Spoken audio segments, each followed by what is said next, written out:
परमेश्वर के पवित्र नाम की महिमा हो। परमेश्वर का पवित्र नाम और गौरव हो। ప్రభు నామానికి మహిమ కలుగును గాక। लूक रचित सुसमाचार उसके चौथे अध्याय लूका समाचार तर 4 पर्व లూకా సువార్త 4వ అధ్యాయము उसके 27वें वचन को एक बार हम लोग पढ़ेंगे। तर 27 पद को आउथरा माने पढ़िबा। 27వ వచనం మరొకసారి చదువుకుందాం। लूक रचित सुसमाचार अध्याय 4 वचन 27। लूका समाचार 4 पर्व तर 27 पद। లూకా సువార్త 4వ అధ్యాయము 27వ వచనం। और एलिशा भविष्यद्वक्ता के समय इस्राएल में बहुत से कोढ़ी थे, पर नामान सुरियानी को छोड़ उनमें से कोई शुद्ध नहीं किया गया। पुणी भाववादी इलिशा समय इस्राएल मध्य अनेक कुष्ठी थिले, तथापि सेमानक मध्यरु केही सूची करा जाय नथिले, केवल सूर्य देशीय नामान सूची करा जायथिले। परमेश्वर के पवित्र नाम की महिमा होवे। परमेश्वर को पवित्र नाम रो गौरव हो। ప్రభు నామమునకు మహిమ కలుగును గాక। एलिशा भविष्यद्वक्ता के दिनों में इज़राइल में बहुत सारे कोढ़ी तो थे, किंतु नामान को छोड़ और किसी को भी परमेश्वर ने दया नहीं तो चंगाई नहीं दिखाया। और से भाववादी इलिशा समय इस्राएल अनेक कुष्ठित माने थिले, किंतु सेमानक मध्यरु नामान को केवल से नामान को छड़ा अन्य कहा पर परमेश्वर को दया व सुस्थता हेला नहीं। ప్రవక్త అయిన ఎలీషా కాలములో ఆ దేశంలో ఎంతో మంది కుష్ఠరోగులు ఉన్నప్పటికీ కూడా ఆ దేశంలో ఉన్న నయమానుకు తప్పించి దేవుని యొక్క అనుగ్రహం కలగలేదు, ఆయనకి స్వస్థత తప్పించి మిగిలిన వారికి ఎవరికి కూడా స్వస్థత కలగలేదు। यीशु मसीह इस पृथ्वी में रहने के समय में जब वो सेवा कार्य कर रहा था तो अपने ही देश के लोगों ने उसे ग्रहण नहीं किया। और जीशु ख्रीष्ट ए पृथ्वी रहबा समय जतबेले सेवा कार्य करथिले तबे निज देशर लोक माने ताको ग्रहण कले नाही। మన ప్రభు అయిన యేసుక్రీస్తు కూడా శరీరధారిగా ఈ లోకములో ఉన్నప్పుడు ఆయన స్వకీయులు ఎదుకొచ్చినప్పుడు వారు కూడా ఆయనను అంగీకరించలేదు అని రాయబడి ఉన్నది। ऐसे संदर्भ में यीशु मसीह ने ये सारी बातों को बताया। एपरि संदर्भ जीशु ख्रीष्ट ए सब विषय को कहिथिले। అటువంటి సందర్భంలో మన ప్రభు అయిన యేసుక్రీస్తు ఈ విషయాల్ని చెప్పి ఉన్నారు। एक सरेपात की उस विधवा के विषय में और दूसरा नामान जो सूर्यानी था उसके बारे में यहाँ पर बताया जा रहा है। आ गोटे से सारी पुत्र विधवा विषय एवं आउ गोटे नामान जे कि सूर्य देश थे तांको विषय को जाउछि। మొదటిగా సారెపతులోని విధవరాలు విషయమే చెప్పబడి ఉన్నది। ఆ తర్వాత సిరియా దేశస్థుడైనటువంటి ఆ నయమాన్ను గురించి యేసుక్రీస్తు ప్రభు చెప్పి ఉన్నాడు। लूक रचित सुसमाचार 19वें अध्याय को पढ़ने के समय में लूका सुसमाचार 19 पर्व पढ़िया समय रे లూకా సువార్త 19వ అధ్యాయం చదివినప్పుడు लूक रचित सुसमाचार 19वें अध्याय को पढ़ने के समय में 42 वचन में यीशु मसीह बोलता है, भला होता कि तू शांति की बातों को समझने पाता और ग्रहण करने पाता। और तार 42 पद यीशु ख्रीष्ट कहउछंती आ उत्तम होइतान जतबेले तुमे शांतिर विषय को बुझी पाइथांत। 42వ వచనములో రాయబడి ఉన్నది, సమాధాన సంబంధమైన సంగతులను నీవు తెలుసుకుని ఎడల నీకు ఎంతో మేలు। लेकिन उन लोगों ने उन दिनों में यीशु के द्वारा बताए जाने वाली शांति की सुवार्ता को ना तो सुना और ना ही उन्होंने ग्रहण किया। किंतु सेई दिन मान करे सेई लोक माने यीशु ख्रीष्ट द्वारा कथित से शांतिर विषय को ना तो सुनिले ना तो ग्रहण कले। అయితే ఆ దినములలో మన ప్రభు అయిన యేసుక్రీస్తుని గురించినటువంటి సమాధాన సువార్తను వారు వినలేదు, వారు ఆయనను చూడలేకుండా ఉండిరి। लेकिन ऐसे समय में जब उनकी शांति की बातों को ना सुनते थे ना तो ग्रहण करते थे, यीशु मसीह ने एक उदाहरण वहां पर बता करके दिया। किंतु एपरि समय जेतबेले कि लोक मान ना तो तांको शांतिर विषय को सुनतिले ना तो ग्रहण करतिले यीशु ख्रीष्ट को उदाहरण कहिले। ఎప్పుడైతే ఈ ప్రజలు సమాధాన సంబంధమైనటువంటి సువార్తను వారు తెలుసుకొనలేదో, వారు ఎరుగకుండా ఉన్నారో, అటువంటి సందర్భంలో మన ప్రభు అయిన యేసుక్రీస్తు ఒక ఉదాహరణ చెప్పి ఉన్నాడు। और वही उदाहरण में से एक पंक्ति या एक वचन को हमने पढ़ के देखा। इज़राइल में एलीशा भविष्यद्वक्ताओं के दिनों में भी बहुत सारे कोढ़ी थे, किंतु नामान को छोड़ और किसी के ऊपर दया नहीं किया गया। और से उदाहरण गुड़ी को मध्य गोटे पंक्ति को पढ़ी की देखिलु जे भाववादी इलिशा समय इस्राएल अनेक कुष्ठी मानित थिले, किंतु नामान को छोड़ा अन्य काको सूची करा जाय नथिला। అటువంటి ఉదాహరణలో మరొక ఉదాహరణ ఇశ్రాయేలు జనాంగం మధ్యలో ఉన్నటువంటి ఆ నయమానుకు వచ్చినటువంటి కుష్ఠు రోగం విషయమే దేవుడు స్వస్థపరిచినట్లుగా ఉన్నది, కానీ ఆ సమయంలో ఉన్న కుష్ఠ రోగుల్లో ఎవరు కూడా స్వస్థపడలేదు। बोलने के लिए बहुत सारे उदाहरण होने पर भी कुछ खास उदाहरणों को यीशु मसीह ने दोहराया नहीं तो बताया। ଆଉ କହିବା ପାଇଁ ଅନେକ ଉଦାହରଣ ଥିଲେ ମଧ୍ୟ କିଛି ବିଶେଷ ଉଦାହରଣ ଗୁଡ଼ିକୁ ଯୀଶୁଖ୍ରୀଷ୍ଟ ଆଉ ଥରେ କହିଲେ। అనేకమైనటువంటి ఉదాహరణలు ఉన్నప్పటికీ కూడా అందులో విశేషమైనటువంటి ఒక ఉదాహరణ మాత్రమే ప్రభు అయిన యేసుక్రీస్తు సెలవిచ్చి ఉన్నారు. उसमें से एक उदाहरण नामान का उदाहरण है। ତାହା ମଧ୍ୟରୁ ଗୋଟିଏ ଉଦାହରଣ ନାମାନଙ୍କର ଉଦାହରଣ। అటువంటి వాటిలో ఒక ఉదాహరణ నయమానుని గురించి చెప్పబడినటువంటిది. उसी प्रकार नया नियम में हम में से बहुत सारे लोग मसीही होने पर भी हर एक के ऊपर दया किया जाएगा क्या, एक सवाल उठता है। ଆଉ ସେଇ ପ୍ରକାର ଆମମାନେ ନୂତନ ନିୟମରେ ଆଉ ପ୍ରତ୍ୟେକ ଜଣ ସେ ଖ୍ରୀଷ୍ଟୀୟ ହେଲେ ମଧ୍ୟ ପ୍ରତ୍ୟେକଙ୍କ ଉପରେ ଦୟା କରାଯିବ କି ପ୍ରଶ୍ନ ଉଠେ। అదే ప్రకారముగా నూతన నిబంధన కాలంలో ఉన్నటువంటి చెప్పబడుచున్నటువంటి క్రైస్తవులందరి మీద కూడా దేవుని యొక్క అనుగ్రహము ఉంటుందా అని ఈ విషయం ద్వారా మనకు తెలియబడుతుంది. अनेक कोड़ी होने पर भी नामान को छोड़ किसी को चंगाई नहीं दिया गया। ଅନେକ କୁଷ୍ଠ ଥିଲେ ମଧ୍ୟ ନାମାନଙ୍କ ଛଡ଼ା କାହାକୁ ସୂଚି କରାଯାଇ ନଥିଲା। అనేకులైన కుష్ఠరోగులు ఉన్నప్పటికీ కూడా కేవలము నయమాను మాత్రమే స్వస్థత పొంది ఉన్నాడు. अनेक लोग यीशु मसीह के पीछे हो लेने पर भी सबको देखकर कि यीशु मसीह ने बड़ा विश्वास, उत्तम विश्वास, अच्छा विश्वास करके नहीं कहा।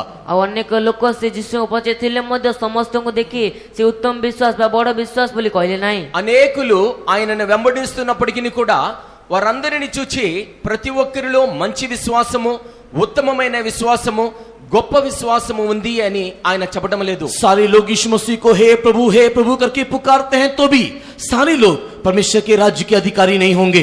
ସମସ୍ତ ଲୋକ ଯୀଶୁଖ୍ରୀଷ୍ଟଙ୍କୁ ହେ ପ୍ରଭୁ ଡାକିଲେ ମଧ୍ୟ ସମସ୍ତେ ଯୀଶୁଖ୍ରୀଷ୍ଟଙ୍କ ରାଜ୍ୟରେ ଯିବେ ନାହିଁ। ప్రజలందరూ కూడా ప్రభువా ప్రభువా ప్రభువా అని మన ప్రభువైన యేసుక్రీస్తుని ఉచ్చరించినప్పటికీ కూడా వారందరూ కూడా పరలోక రాజ్యంలో ప్రవేశించనేరరు. मध्य आकाश में वो स्त्री दिखाई दे रही है तो भी पुत्र संतान ही केवल सिंहासन पे उठा लिया गया। ଆଉ ମଧ୍ୟ ଆକାଶରେ ସେ ସ୍ତ୍ରୀ ଦେଖାଦେଲେ ମଧ୍ୟ ସେ ପୁତ୍ର ସନ୍ତାନ ସେ ଆକାଶରେ ଦେଖାଗଲେ। మధ్య ఆకాశములో ఆ స్త్రీ కనిపిస్తూ ఉన్నప్పటికీ కూడా ఆ కేవలము ఆ మగ శిశువు మాత్రమే సింహాసనము వైపుకు కొనుపబడి ఉన్నాడు. इस्राएल में अनेक कोड़ी थे तो भी नामान को छोड़ और किसी के ऊपर दया नहीं किया गया। ఇశ్రాయేల్లో ଅନେକ కుష్టి ଥିଲେ ମଧ୍ୟ నామాన్ଙ୍କ ଛଡ଼ା ଅନ୍ୟ కాହା ଉପରେ దయ ఆ କରାଗଲା సిరియా ନାହିଁ। దేశంలో అనేకమైన కుష్ఠరోగులు ఉన్నప్పటికీ కూడా కేవలము నయమాను మీద వినిపించి మిగిలిన వారి మీద దేవుని యొక్క కృప అనుగ్రహించబడలేదు. उस साल में, उस समय में भी, इस समय में भी हर एक के ऊपर दया किया जाना है तो भी सब लोग दया के पात्र नहीं बनने पाते हैं। ସେଇ ସମୟରେ ଏଇ ସମୟରେ ମଧ୍ୟ ପ୍ରତ୍ୟେକଙ୍କ ଉପରେ ଦୟା କରାଗଲେ ମଧ୍ୟ ପ୍ରତ୍ୟେକ ଦୟାର ପାତ୍ର ନୁହନ୍ତି। ఆ సమయంలో కానీ ఈ సమయంలో కానీ అనేకుల మీద దేవుని కృప విస్తరించబడాలని ఉన్నప్పటికీ కూడా అనేకులు ఆ కృపను పొందుటకు అర్హులుగా లేరు. ऐसे होने से हमें जानना जरूरी है कि दया का पात्र बनने के लिए हम क्या करना चाहिए। ଯଦି ଏପରି ଅଟେ ତେବେ ଆମକୁ ଜାଣିବା ଅତ୍ୟନ୍ତ ଜରୁରୀ ଅଟେ ଯେ ଦୟାର ପାତ୍ର ହେବା ପାଇଁ ଆମକୁ କଣ କରିବା ଆବଶ୍ୟକ। అందుచేతనే అటువంటి అనుగ్రహం పొందు నిమిత్తము మనకి ఏది అవసరమై ఉన్నదో మనం తెలుసుకోవాల్సి ఉన్నది. रोमी की किताब उसके 9 अध्याय में पढ़ने के समय में परमेश्वर जिसको प्रेम करता है सो प्रेम करता है, सवाल पूछने वाले आप कौन मैं कौन। ଆଉ ସେ ରୋମିଓ ପୁସ୍ତକ 9 ପଢିବା ସମୟରେ ପରମେଶ୍ୱର ଯାହାକୁ ପ୍ରେମ କରନ୍ତି ଆଉ ପ୍ରଶ୍ନ ପଚାରିବା ବେଳେ ଆପଣ ଏବଂ ମୁଁ କିଏ। రోమీయులకు రాసిన పత్రిక 9వ వచనంలో రాయబడి ఉన్నది, దేవుడు ఎవరిని ప్రేమించ సంకల్పించి ఉన్నాడో వారిని దేవుడు ప్రేమిస్తాడు, అటువంటి వారిని ప్రశ్నించడానికి నీవెవడవు। 16 वचन में लिखा हुआ है, ना तो दौड़ने वाले के द्वारा ना तो इच्छा करने वाले के द्वारा किंतु जिसके ऊपर परमेश्वर अपनी दया दिखाता है। ଆଉ ସେ 16 ପଦେ ଲେଖା ଅଛି, ନା ତ ଦୌଡ଼ କରୁଥିବା ଲୋକ ଦ୍ୱାରା ନା ଇଚ୍ଛା କରୁଥିବା ଲୋକ ଦ୍ୱାରା କିନ୍ତୁ ଯାହା ଉପରେ ପରମେଶ୍ୱର ଦୟା କରନ୍ତି ତାହା ଦ୍ୱାରା। 16వ వచనంలో రాయబడి ఉన్నది, జాలి పొంద గోరు అని వాళ్ళనైనను ప్రయాసపడు వాని వలననేనను కాదు కానీ కరుణించి దేవుని వలనే అది కలుగుతూ ఉన్నది। 15 वचन में परमेश्वर ने मूसा से कहा और मूसा इस प्रकार बोलता है, परमेश्वर जिसके ऊपर दया दिखाता है वो दया पाता है। ଆଉ ସେ 15 ପଦରେ ପରମେଶ୍ୱର ସେ మూసా କହିଲେ ଏବଂ మూసା କହୁଛନ୍ତି ପରମେଶ୍ୱର ଯାହା ଉପରେ ଦୟା ଦେଖାନ୍ତି ତାହା ଉପରେ ଦୟା ହୁଏ। 15వ వచనంలో మోషే సెలవిస్తూ ఉన్నాడు, దేవుడు ఎవరిని కరుణిస్తాడో వారు కరుణించబడుదురు। इस्राएल में अनेक कोड़ी थे, नामान को छोड़ और किसी के ऊपर दया नहीं दिखाया गया। ఇశ్రాయేల్లో ଅନେକ కుష్టి ଥିଲେ ମଧ୍ୟ నామాన్ଙ୍କ ଛଡ଼ା ଅନ୍ୟ କାହା ଉପରେ ଦୟା ଦେଖାଗଲା ନାହିଁ। సిరియా దేశంలో కుష్ఠరోగులు అనేకుల మంది ఉన్నప్పటికీ కూడా కేవలము నయమాను మాత్రమే ఆయన కరుణను చూపించి ఉన్నాడు। अगर आप और मैं उस परमेश्वर की दया को प्राप्त करना है, ଯଦି ଆପଣ ଏବଂ ମୁଁ ସେଇ ପରମେଶ୍ୱରଙ୍କ ଦୟାକୁ ପ୍ରାପ୍ତ କରିବାର ଅଛି, నేను మీరు కనుక ఆ దేవుని యొద్ద నుండి జాలిని దయను పొందాలి అనుకుంటే नामान के जीवन में क्या बात को देख करके परमेश्वर ने दया दिखाया समझते हुए परमेश्वर के मन के अनुसार हम भी दया का पात्र करके बदल जाना चाहिए। ଆଉ ନାମାନଙ୍କର କେଉଁ ଗୁଣ ସକାଶେ ପରମେଶ୍ୱର ତାଙ୍କ ଉପରେ ଦୟା ଦେଖାଇଲେ ସେ ବିଷୟକୁ ବୁଝି ଆମେ ମଧ୍ୟ ଆମ ଜୀବନରେ ସେ ଦୟା ପାଇବା ଆବଶ୍ୟକ। నయమాను జీవితంలో ఉన్నటువంటి ఏ విషయమును చూచి దేవుడు అతని మీద కరుణించి ఉన్నాడో అదే కరుణను మనం పొందులాగన ఆ దేవుని యొక్క చిత్త ప్రకారముగా మనం మన యొక్క జీవితాలను మార్చుకోవాలి। अगर इस बात को समझते हुए अगर हम दया का पात्र बन जाएंगे तो हमारे ऊपर भी ईश्वर का दया दिखाई देगा। ଯଦି ସେଇ ବିଷୟକୁ ବୁଝି ଆମେ ବି ଦୟା ପାତ୍ର ହୋଇଯିବା ତେବେ ଆମ ଉପରେ ମଧ୍ୟ ଈଶ୍ୱରଙ୍କ ଦୟା ହେବ। అదే ప్రకారముగా మనము కూడా దేవుని ఎడల ఆ దయను పొందేటువంటి పాత్రలు గనక మనం మార్చబడినట్లయితే ఆయన యొద్ద మనము కరుణను పొందుదుము। वरना परमेश्वर के प्रिय लोगों, वो धनी व्यक्ति भी अब्राहम को देख करके पिता करके पुकारा। मत्ती लिखित सुसमाचार के 7 अध्याय में भविष्यवक्ताओं ने, अद्भुत काम करने वालों ने, चमत्कार के काम करने वालों ने भी हे प्रभु करके पुकारा। उस 5 मूर्ख कुमारियों ने भी हे प्रभु मेरे लिए द्वार खोलो करके कहा, लेकिन किसी के ऊपर परमेश्वर ने दया नहीं दिखाया। କିନ୍ତୁ ପରମେଶ୍ୱର ପ୍ରିୟ ଲୋକମାନ ସେଇ ଧନୀ ବ୍ୟକ୍ତି ସେ ନରକରେ ମଧ୍ୟ ଅବ୍ରାହମକୁ ହେ ପିତା ବୋଲି ଡାକିଲା। ସେ ମାତୃଲିଖିତ ସୁସମାଚାର 7 ପର୍ବରେ ସେ ଭାଓବାଦୀ ମାନେ ଆଉ ପରମେଶ୍ୱରଙ୍କ ଦୃଷ୍ଟିରେ ଅନେକ ଆଶ୍ଚର୍ଯ୍ୟ କର୍ମ କଲେ। ଆଉ ସେଇ 5 ମୂର୍ଖ କନ୍ୟା ମାନେ ମଧ୍ୟ ଆସି କହିଲେ ହେ ପ୍ରଭୁ ଆମ ନିମନ୍ତେ ଦ୍ୱାର ଖୋଲନ୍ତୁ, କିନ୍ତୁ କାହା ଉପରେ ଦୟା କରାଯାଇ ନଥିଲା। వాక్యములో ఏ ప్రకారంగా అయితే చూస్తూ ఉన్నామో ధనవంతుడైన వ్యక్తి ఆ నరకములో ఉండి అబ్రహామును చూచి తండ్రి అని పిలుస్తూ ఉన్నాడు। అదే ప్రకారంగా లూకాసు వార్త 7వ అధ్యాయంలో ప్రవక్తలైనటువంటి వారు, గొప్పవారైనటువంటి వారు అనేకమైన గొప్ప కార్యములు చేసినప్పటికీ ప్రభువా అని పిలుచుచున్నారు, కానీ వారి యొక్క పిలుపునకు దేవుడు అంగీకరించడం లేదు। అదే ప్రకారంగా 5 కన్యకలు బుద్ధి లేనిటువంటి వారు అయ్యా మాకు తలుపు తీయమని చెప్పినప్పుడు కూడా నేను మీరెవరో ఎరుగను అని ప్రభు సెలవిస్తున్నట్లుగా మనం చూస్తూ ఉన్నాం। हमारे जीवन में हम इस प्रकार नहीं होना चाहिए। ଆମମାନଙ୍କ ଜୀବନରେ ଆମମାନେ ଏ ପ୍ରକାର ହେବା ଉଚିତ ନୁହେଁ। మన యొక్క జీవితంలో మనము కూడా ఈ ప్రకారముగా ఉండకూడదు। इसी के लिए बाइबल के द्वारा वचनों के माध्यम से परमेश्वर का दिल कैसा है, परमेश्वर का मन कैसा है समझते हुए हम उसके अनुसार एक आचरण करना चाहिए। ସେଇ ପ୍ରକାର ଆମେ ବାଇବେଲକୁ ବୁଝି ପରମେଶ୍ୱରଙ୍କ ମନ କିପରି ଅଟେ ସେଇ ପ୍ରକାର ଆମେ ଆଚରଣ କରିବା ଆବଶ୍ୟକ। అదే ప్రకారముగా దేవుని గ్రంథంలో రాయబడిన ప్రకారముగా ఆయన యొక్క మాటల చొప్పున దేవుని యొక్క హృదయమును ఆయన యొక్క ఆలోచనను ఎరిగినటువంటి వారమై ఆయన చిత్త ప్రకారముగా మనం నడవలసిన వారమై ఉన్నాము। दूसरा राजा उसके 5वें अध्याय को पढ़ने के समय में नामान के कहानियों को, नहीं तो नामान की उस चंगाई की घटना को हम लोग वहां पर पढ़ने और देखने पाते हैं। ଦ୍ୱିତୀୟ ରାଜବଳି ତାର 5 ପର୍ବ ପଢିବା ସମୟରେ ଆମେ ସେ ନାମାନଙ୍କ ଶୁଦ୍ଧିକରଣ କାହାଣୀକୁ ସେଠାରେ ପଢିପାରୁ। 2వ రాజుల గ్రంథం 5వ అధ్యాయంలో ఈ నయమాను ఏ ప్రకారముగా తన యొక్క కుష్ఠ రోగము నుండి శుద్ధీకరించబడి ఉన్నాడో రాయబడి ఉన్నది। उसके पहले वचन में इस प्रकार लिखा हुआ है, ତାର ପ୍ରଥମ ପଦରେ ଏ ପ୍ରକାର ଲେଖାଯାଇଅଛି। 1వ వచనములో ఈ ప్రకారముగా రాయబడి ఉన్నది। नामान सीरिया देश का एक सेनापति था। ନାମାନ ସେ ସିରିଆ ଦେଶର ଏକ ସେନାପତି ଥିଲେ। నయమాను సిరియా దేశమునకు సైన్యాధిపతిగా ఉన్నాడు। वो एक महान व्यक्ति था, ସେ ଏକ ମହାନ ବ୍ୟକ୍ତି ଥିଲେ। అతడు ఘనుడైనటువంటి వ్యక్తి। वो एक आदरणीय व्यक्ति था, ସେ ଏକ ସମ୍ଭ୍ରାନ୍ତ ବ୍ୟକ୍ତି ମଧ୍ୟ ଥିଲେ। అతడు మానవ దృష్టికి ఘనుడైనటువంటి వాడు, గొప్పవాడు। क्योंकि परमेश्वर ने उसके द्वारा सीरिया देश को जय दिलाया। वो एक शूरवीर भी था। କାରଣ ପରମେଶ୍ୱର ତାହାଙ୍କ ଦ୍ୱାରା ସେ ଅରାମ୍ୟ ମାନଙ୍କଠାରୁ ତାଙ୍କୁ ଜୟ ଦେଲେ, କାରଣ ସେ ଏକ ମହାବିକ୍ରମଶାଳୀ ମଧ୍ୟ ଥିଲେ। ఎందుకనగా దేవుడు నయమాను ద్వారా సిరియా దేశానికి అనేకమైనటువంటి యుద్ధములలో విజయాన్ని కలగచేసి ఉన్నాడు। అతడు ఒక పరాక్రమశాలిగా ఉన్నాడు। किंतु परंतु वो एक कोढ़ी था। କିନ୍ତୁ ସେ ଏକ କୁଷ୍ଠି ଥିଲେ। కానీ అతడు కుష్ఠరోగి అయి ఉన్నాడు। परमेश्वर के पवित्र नाम की महिमा होवे। ପରମେଶ୍ୱରଙ୍କ ପବିତ୍ର ନାମର ଗୌରବ। ప్రభు నామానికి మహిమ కలుగును గాక। उसी प्रकार मेरे संबंध में, आपके संबंध में भी बोलने से बहुत सारी अच्छाइयां बोलने के लिए है। ସେଇ ପ୍ରକାର ମୋ ସମ୍ବନ୍ଧରେ ଆପଣମାନଙ୍କ ସମ୍ବନ୍ଧରେ କହିଲେ ମଧ୍ୟ ଅନେକ ଉତ୍ତମ କହିବା ପାଇଁ ଅଛି। అదే ప్రకారముగా నా విషయంలో మీ విషయంలో కూడా చెప్పవలసినవి అనేకమైన మంచి క్రియలు ఉండవచ్చు। किंतु परंतु हमारे जीवन में है क्या, हम अपने आप को जांच के देखना चाहिए। କିନ୍ତୁ ତାହା ଆମ ଜୀବନ ଅଛି କି ଆମେ ସେଇ అయితే ପରୀକ୍ଷା କରି ଦେଖିବା ଆବଶ୍ୟକ। అయితే నిజముగా అవన్నీ కూడా మన యొక్క జీవితంలో ఉన్నవా లేవా అని మనం పరిశోధించుకోవాలి। सब भलाई है, किंतु के बाद जो है वो हमारे जीवन में है क्या। ଆଉ ସେ ସମସ୍ତ ଉତ୍ତମତା ଅଛି, କିନ୍ତୁ ସେଇ ବିଷୟ ଯାହା ତା ମଧ୍ୟରେ ଅଛି କି। అన్ని మంచి किंतु के बाद जो है वो हमारे जीवन में है क्या। କିନ୍ତୁ ପରେ ଯାହା ଅଛି ତାହା ଆମ ଜୀବନରେ ଅଛି କି। మన యొక్క జీవితంలో అనేకమైన మంచి విషయములు ఉన్నాయి, కానీ అని చెప్పబడిన తర్వాత విషయము మన యొక్క జీవితంలో ఉన్నదా అని మనం గ్రహించుకోవాలి। हाँ, वो विश्वासी हर एक रविवार गिरजाघर में आता है।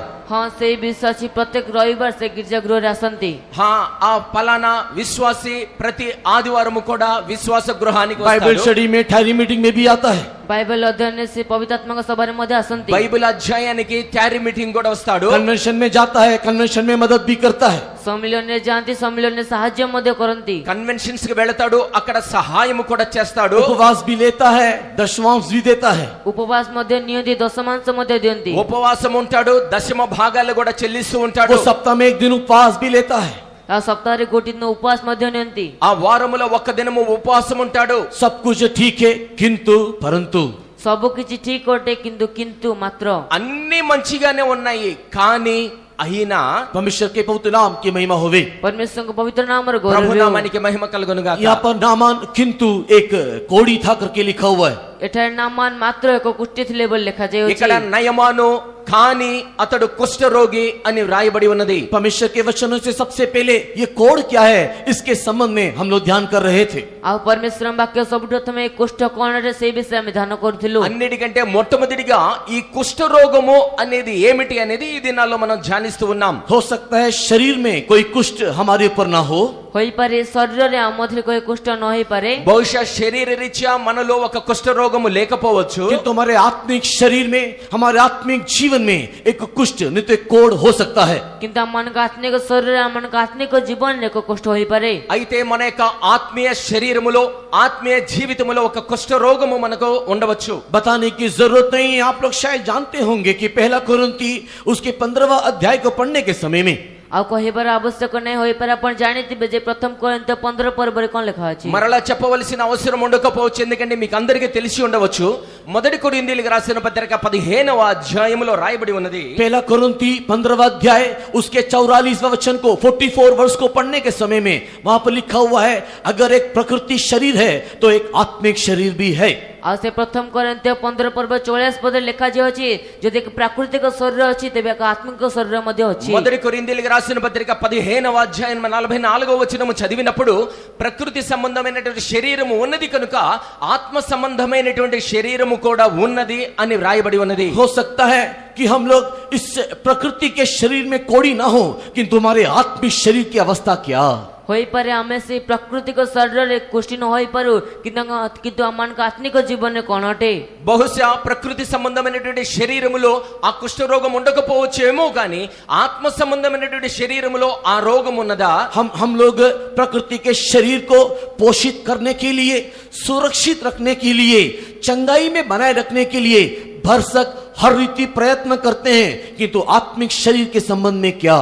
ଆଉ ସେ ଆମ ପ୍ରାକୃତିକ ଶରୀରକୁ ସଠିକ ରଖିବା ନିମନ୍ତେ, ସୁସ୍ଥ ରଖିବା ନିମନ୍ତେ ପ୍ରତ୍ୟେକ ପ୍ରକାରରେ ଆମେ ସେ ଚେଷ୍ଟା କରିଥାଉ, କିନ୍ତୁ ଆମମାନଙ୍କ ଆତ୍ମିକ ଶରୀର ବିଷୟରେ କ'ଣ ଅଟେ। మనమందరము కూడా మన యొక్క ప్రకృతి సంబంధమైనటువంటి శరీరమును పోషించుకునే నిమిత్తము, దానిని చక్కగా స్వస్థతగా ఉంచు నిమిత్తము మనం ప్రయత్నం చేస్తూ ఉంటాము, కానీ ఆత్మ సంబంధమైనటువంటి శరీరం విషయంలో ఆ ప్రకారంగా మనం చేయుచున్నామా? हमारे आत्मिक शरीर के प्रभाव के अनुसार हमारे प्राकृतिक शरीर में कई प्रकार का प्रतिक्रिया दिखाई देता है।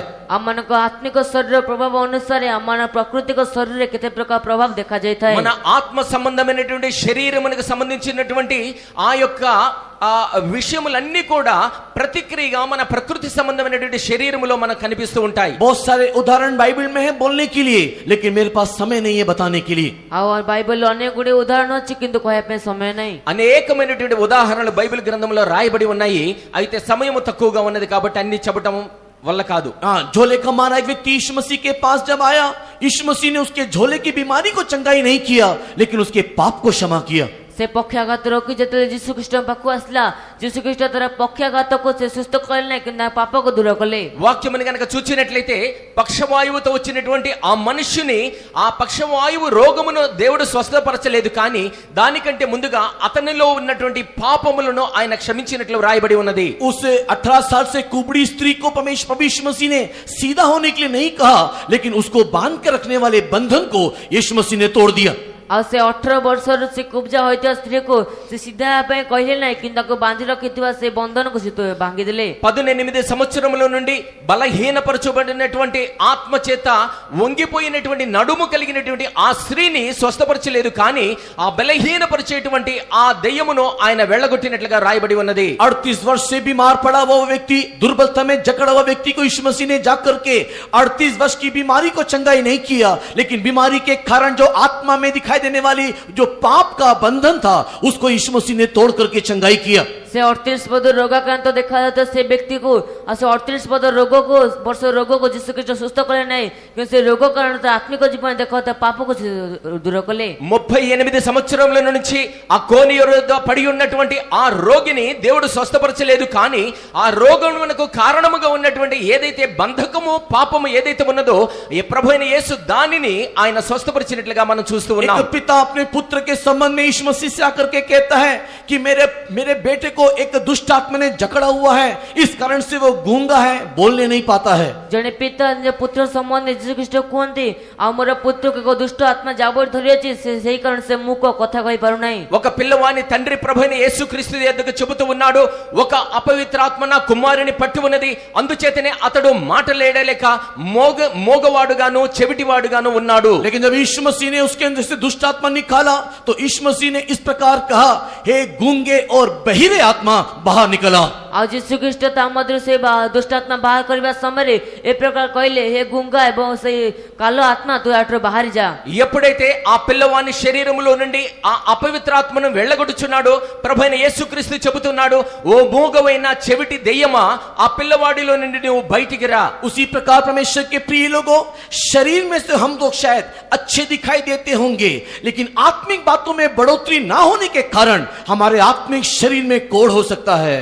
पर इसे प्रकार परमेश्वर प्रिय लोक माने आमने शरीर रे आमे को उन्नति प्राप्त करथबो, किंतु आत्मिक शरीर उन्नति नथिबा सकस आमे को कुष्ठी देखा जाउथबो। దేవుని ప్రియులారా, మన యొక్క శరీరములో ప్రకృతి సంబంధమైనటువంటి శరీరములో మనం క్షేమముగా ఆనందముగా స్వస్థత కలిగి ఉండవచ్చేమో, కానీ ఆత్మీయ విషయంలో అభివృద్ధి గనక చెందకుండా ఉన్నట్లయితే మనము ఆత్మ సంబంధమైనటువంటి కుష్ఠును కలిగి ఉన్నటువంటి వారము। एक व्यक्ति को कोढ़ होने से उसके शरीर बढ़ता नहीं है लेकिन घटता जाता है। आ गोटे व्यक्ति को कष्ट होइले ता शरीर बढ़ी न थाए मात्र क्षय पाई थाए। ఒక వ్యక్తి యొక్క శరీరములో కుష్ఠ రోగము గనక కలిగినట్లయితే ఆ శరీరము వృద్ధి చెందదు, కానీ క్షణక్షణం అది క్షీణించిపోతూ ఉంటుంది। एक व्यक्ति को कुष्ठ रोग होने से उसके अंदर का सेंसेशन, उसके अंदर की संवेदनशीलता की अनुभव चले जाता है, मर जाता है। गोटे व्यक्ति को कुष्ठ होले ता मध्ये थिबा संवेदनशील अनुभव ता पळे जाय थाए। ఒక వ్యక్తికి గనక కుష్ఠ రోగముగా గనక కలిగినట్లయితే ఆ స్పర్శ జ్ఞానమును పోగొట్టుకుంటాడు, దానికి ఉన్నటువంటి బాధ వేదన ఆ భాగములో అతడు కోల్పోయి ఉంటాడు। हम लोग शायद शरीर में कुष्ठ रोग ना होंगे, किंतु हमारे आत्मिक जीवन में अगर हम लोग कुष्ठी होंगे तो हमारे अंदर भी संवेदनशील के अनुभव चले जाएगा। बोलने से सुनेंगे नहीं, देखने से समझेंगे नहीं, पढ़ेंगे तो भी हम लोग समझेंगे नहीं, अपने मन मर्जी परमेश्वर से दूर जाते रहेंगे। जदि आम मानक आत्मिक जीवन में कष्ट होता है तेबे आम माने संवेदनशील हराई थिबा कहले मध्य सुनिबा नहीं, कहले मध्य बुझिबा नहीं। అదే ప్రకారంగా మన యొక్క ఆత్మీయ జీవితములో గనక కుష్ఠ రోగము గనక ఉన్నట్లయితే ఆ స్పర్శ జ్ఞానములాగా ఉన్నటువంటి దేవుని యొక్క వాక్య విషయమే మనం వినలేము, వినినా గ్రహించలేము। దేవుని యొక్క వాక్యానికి వ్యతిరేకంగా మనము దేవునికి దూరముగా వెళ్ళిపోతూ ఉంటాం। पुरातन नियम में जिस व्यक्ति को कोढ़ आता है उसको परमेश्वर दंड देने को आज्ञा देता है। पुरातन नियम में जो व्यक्ति को कष्ट होता ताको परमेश्वर दंड देवा निमित्त आज्ञा दियंती। పాత నిబంధన కాలంలో ఏ వ్యక్తికి అయితే కుష్ఠ రోగము కలుగుతూ ఉంటుందో ఆ వ్యక్తిని దేవుడు శిక్షించాలి అని ఆజ్ఞాపిస్తూ ఉన్నాడు। किस प्रकार का दंड देने की आज्ञा इन कोढ़ियों को परमेश्वर ने दिया? केउ प्रकार दंड देवा पई आज्ञा ए कुष्ठी मानव परमेश्वर देले। ఏ ప్రకారమైనటువంటి దండన ఆ కుష్ఠ రోగులు పొందాలి అని దేవుడు చెబుతూ ఉన్నాడు। लेवी व्यवस्था उसके 13 अध्याय को पढ़ने के समय में 5 प्रकार के दंड के बारे में वहां पर उल्लेख किया गया है। लेवी पुस्तक 13 पर्व पढ़िया समय सेटे 5 प्रकार दंड विषय उल्लेख करा जाय। లేవీయులకు రాసిన లేవియ కాండము 5వ అధ్యాయం గనుక మన 13వ అధ్యాయం చదివినప్పుడు అక్కడ 5 ప్రకారములైనటువంటి దండన శిక్ష ఇవ్వాలని రాయబడి ఉన్నది। Leviticus chapter 13, 44, 45, 46 को पढ़ने से लेवी पुस्तक 13 पर्व 44, 45 एवं 46 पद पढ़िले। లేవియ కాండం 15వ అధ్యాయము 40 44, 45, 46 వచనములు చదవండి. वहां पर 5 प्रकार का दंड के बारे में उल्लेख किया गया है। ସେଠାରେ 5 ପ୍ରକାର ଦଣ୍ଡ ବିଷୟରେ ଉଲ୍ଲେଖ କରାଯାଇଅଛି। క్షమించండి, లేవియ కాండం 13వ అధ్యాయం 44 నుండి 46 వరకు అక్కడ 5 ప్రకారములైనటువంటి దండాలు చెప్పబడి ఉన్నది. सबसे पहले उसे अशुद्ध कर बोलना चाहिए। ସବୁଠୁ ପ୍ରଥମେ ତାକୁ ଅଶୁଚି ବୋଲି ପ୍ରକାଶ କରିବା ଆବଶ୍ୟକ। మొట్టమొదటిగా అతడు అపవిత్రుడు అని చెప్పాలి. वो एक अशुद्ध होकर के दिखाई देना चाहिए। ସେ ଏକ ଅଶୁଚି ହୋଇ ଦେଖାଯିବା ଆବଶ୍ୟକ। అతడు అపవిత్రుడిగా కనపడాల్సిన విషయమై ఉన్నది. दूसरा वहां पर लिखा हुआ है कि उसके वस्त्र को फाड़ दिया जाना चाहिए। ଦ୍ୱିତୀୟ ସେଟା ଲେଖା ଅଛି ତାର ବସ୍ତ୍ର ଚିରା ଯିବା ଆବଶ୍ୟକ। రెండవదిగా అతడు తన వస్త్రములను చించుకోవాలి. तीसरा विषय लिखा हुआ है उसके बाल बिखरा दिया जाना चाहिए। ଆଉ ତୃତୀୟ ବିଷୟ ଲେଖା ଅଛି ତାର ସେ ଚୁଟି ତା ମୁକୁଳା ହୋଇ ରହିବା ଆବଶ୍ୟକ। మూడవదిగా రాయబడి ఉన్నది అతడు తల జుట్టును విరబోసుకొని ఉండాలి. चौथा विषय लिखा हुआ है उसके ऊपर के होठ तक उसके मुंह ढापा जाना चाहिए। ଆଉ ଚତୁର୍ଥ ପଦ ଲେଖା ଅଛି ତାର ଉପର ଓଷ୍ଠ ପର୍ଯ୍ୟନ୍ତ ତାର ମୁଖ ଢାଙ୍କିବା ଆବଶ୍ୟକ। నాలుగవదిగా రాయబడి ఉన్నది తన యొక్క పై పెదవును అతడు నోటితోటి మూసుకొని ఉండాలి. और 5 विषय लिखा हुआ है 46 वर्ष में वो कैंप के बाहर नहीं तो छावनी के बाहर दिखाई देना चाहिए। ଆଉ ସେ ପଞ୍ଚମ ବିଷୟ 46 ପଦ ଲେଖାଯାଇଛି ଯେ ସେ ଛାଉଣି ବାହାରେ ଦେଖାଯିବା ଆବଶ୍ୟକ। ఐదవ విషయముగా 46వ వచనంలో రాయబడి ఉన్నది అతడు పాళ్యమునకు వెలుపల ఉండాలి. अगर ये कोड अगर हमारे जीवन में नहीं तो ये कोड अगर हमारे आत्मिक जीवन में भी अगर होगा तो ये 5 प्रकार का प्रभाव हमारे आत्मिक जीवन में दिखाई देगा। ଯଦି ଏ କଷ୍ଟ ଆମ ଜୀବନରେ ବା ଆମ ଆତ୍ମିକ ଜୀବନରେ ଦେଖାଯିବ ତେବେ এই 5ଟି ବିଷୟ ପ୍ରଭାବ ଆମ ଆତ୍ମିକ ଜୀବନ ଉପରେ ପଡ଼ିବ। ఒకవేళ మన యొక్క ఆత్మీయ జీవితములో కూడా ఈ కుష్ఠరోగము గనక కనిపించినట్లయితే ఈ ప్రకారమైనటువంటి 5 విశేషమైనటువంటి విషయాలు మన యొక్క ఆత్మీయ జీవితములో కనిపిస్తాయి। और जब इस 5 प्रकार के प्रभाव के अर्थों को हम समझेंगे, प्रिय लोगों, हम में से बहुत सारे लोग इस कोड में पीड़ित है करके आप लोग समझ नहीं पाएंगे। ଯେତେବେଳେ ଆମେ 5 ପ୍ରକାର ବିଷୟର ଅବସ୍ଥାକୁ ଆମେ ବୁଝିବା ସେତେବେଳେ ଆମ ମଧ୍ୟରୁ ଅନେକ ଲୋକ ସେ ନିଜ କୁଷ୍ଠି ଅଟନ୍ତି ବୋଲି ବୁଝିପାରିବେ। దేవుని ప్రియులారా, ఒకవేళ ఈ 5 విషయములకు సంబంధించినటువంటి ఆత్మీయ అర్థములు గనక మనకు గమనించినట్లయితే మనలో ఎంతమంది ఈ కుష్ఠరోగముతో బాధపడుచు ఉన్నారో మనకు అర్థమవుతూ ఉంటుంది। परमेश्वर के बहुत नाम की महिमा होवे। परमेश्वर पवित्र नाम गौरव ప్రభు నామానికి మహిమ కలుగును గాక। लेकिन आप लोग कोड़ी है करके बताने के निमित्त ये परमेश्वर संदेश नहीं देता, लेकिन उसमें से बाहर आने के लिए हम लोग कोशिश करना, यही चेतावनी परमेश्वर में दे रहा है। आपने मु कुष्ठी अट्टे बोली परमेश्वर संदेश दियंती नहीं, किंतु आमे शत्रु बाहर को बाहर पे परमेश्वर कहती మీలో ఈ కుష్ఠ రోగము ఉన్నది అని చెప్పడానికి కాదు, కానీ ఆ కుష్ఠ రోగము నుండి ఏ ప్రకారంగా నీవు బయటికి రావాలో హెచ్చరించే నిమిత్తము ఈ యొక్క వాక్యములు చెప్పబడుతూ ఉన్నాయి। कुष्ठ रोग से आने वाले प्रभाव को सुनने से पहले कुष्ठ रोग आने के कारणों को हम लोग थोड़ा जान लेना चाहिए। से कुष्ठ रोग आस्ते प्रभाव पूर्व आमे से कुष्ठ रोग किसी कारण को जानिबा आवश्यक। కుష్ఠ రోగము యొక్క ప్రభావములను తెలుసుకునే మొదలుగా ఆ కుష్ఠ రోగము ఎందు నిమిత్తం వస్తుందో ఆ కారణాలు ఏమిటో తెలుసుకోవాలి। क्योंकि जब हम लोग कारण को जानेंगे तो जड़ समेत हमें से उखाड़ने पाएंगे। कारण जेतेबेले आमे ता कारण को जानिबा तार मूल चेरस आमे तक उपाड़ी परिबा। ఆ రోగమునకు ఉన్నటువంటి కారణములు మొట్టమొదటిగా మనకు గనుక తెలిసినట్లయితే ఆ కారణములను అనగా వేళ్లతో సహా పెగిలించినటువంటి వారమై ఉంటాం। परमेश्वर के नाम की महिमा होवे। परमेश्वर को पवित्र नाम गौरव ప్రభు నామానికి మహిమ కలుగును గాక। सबसे पहले नंबर्स की किताब 12 अध्याय के 10 वचन में पिछले सप्ताह हमने ध्यान किया था। सर्वप्रथम गणना पुस्तक 12 पर्व 17 पद बुग्ग सप्ताह ध्यान करिसिलो। మొట్టమొదటిగా సంఖ్యాకాండం 12వ అధ్యాయం 10వ వచనం మొట్టమొదటిగా మనం ధ్యానించి ఉన్నాము। वहां पर मिरियाम को कोढ़ाया करके लिखा हुआ है। आस्ते मिरियम को कुष्ठ होला लिखा जायछि। అక్కడ మిరియాముకు కుష్ఠ రోగము కలిగినది అని రాయబడి ఉన్నది। मिरियाम को क्यों कोढ़ाया? आसे मिरियम को कौन पे कुष्ठ होला? మరి మిరియాముకు ఎందుకని ఆ రోగం వచ్చింది? क्योंकि जिसको परमेश्वर ने क्षमा किया उसको मिरियाम ने क्षमा करने नहीं पाया। कारण जहाको परमेश्वर क्षमा कले तंको मिरियम क्षमा करि पाले नहीं। ఎవరినైతే దేవుడు క్షమించి ఉన్నాడో మిరియాము ఆ వ్యక్తిని క్షమించలేదు। परमेश्वर के मन को ना समझते हुए व्यवस्था के अनुसार अपना बुद्धि अपना ज्ञान को प्रयोग करते हुए बलवा किया, विद्रोह किया। आज से परमेश्वर को ज्ञान को न बुझी व्यवस्था ज्ञान अनुसार इसे विद्रोह कले। దేవుని యొక్క మనస్సును అర్థం చేసుకోకుండా ఆ ధర్మశాస్త్ర ప్రకారంగా తన యొక్క ఆలోచన ప్రకారంగా దేవునికి వ్యతిరేకమైనటువంటి పని చేసి ఉన్నది। मैं ज्यादा व्याख्यान करना नहीं चाहता क्योंकि पिछले सप्ताह हमने ध्यान किया था। हम अधिक व्याख्यान करे पाए चाहे नहीं कारण विगत सप्ताह में इसे ध्यान करिथिलु। గత వారం ధ్యానించి ఉన్నాం కాబట్టి ఈ విషయమే మరలా దాన్ని ధ్యానించడం అవసరం లేదు। सेकंड क्रॉनिकल चैप्टर 26 वर्स 20 को पढ़ने के समय में और द्वितीय वंशावली 26 पद पढ़िया समय रे कोड़िए पद पढ़िया समय रे రెండవ దినవృత్తాంతాల గ్రంథము 26వ అధ్యాయము 20 వచనము చూచినప్పుడు वहां पर उजिया राजा को कोड़ पकड़ा करके हम लोग देखने पाते हैं। सेटे उसियो राज्यांगो से कुष्ठ लेवल देखि पारो అక్కడ ఉజ్జియా రాజునకు కూడా కుష్ఠరోగము కలిగినట్లుగా వ్రాయబడి ఉన్నది। उजिया राजा को कोड़ आने का कारण मंदिर में जो काम वो नहीं करना चाहिए वो काम करने के लिए अपने हाथ को बढ़ाया। असे उसियो राज्यांगो कुष्ठ हेबार कारण जो काम से मंदिर करिबार नथिला ताहा करिया पे हस्त बढ़ाइले। ఈ ఉజ్జియా రాజుకు ఎందు నిమిత్తము కుష్ఠరోగం వచ్చిందో కనుక చూచినట్లయితే ఏ కార్యమునైతే మందిరములో ఈ ఉజ్జియా రాజు చేయకూడదో ఆ కార్యమును అతడు చేసినాడు। पुरातन नियम हो या नया नियम हो, हर एक को काम करने के लिए परमेश्वर ने एक जगह दिया है। आ पुरातन नियम बा नूतन नियम प्रत्येक कार्य करिबा निमंते परमेश्वर को स्थान అది दियोछथि। పాత నిబంధన కానీ క్రొత్త నిబంధన కానీ పని చేసే నిమిత్తము దేవుడు ఒక్కొక్కరికి ఒక్కొక్క పనిని ఆయన నియమించి ఉన్నాడు। उस दायरे में रहते हुए हम हमारे कामों को करना चाहिए। आ से स्तर रही आमे हम कार्य करिबा आवश्यक।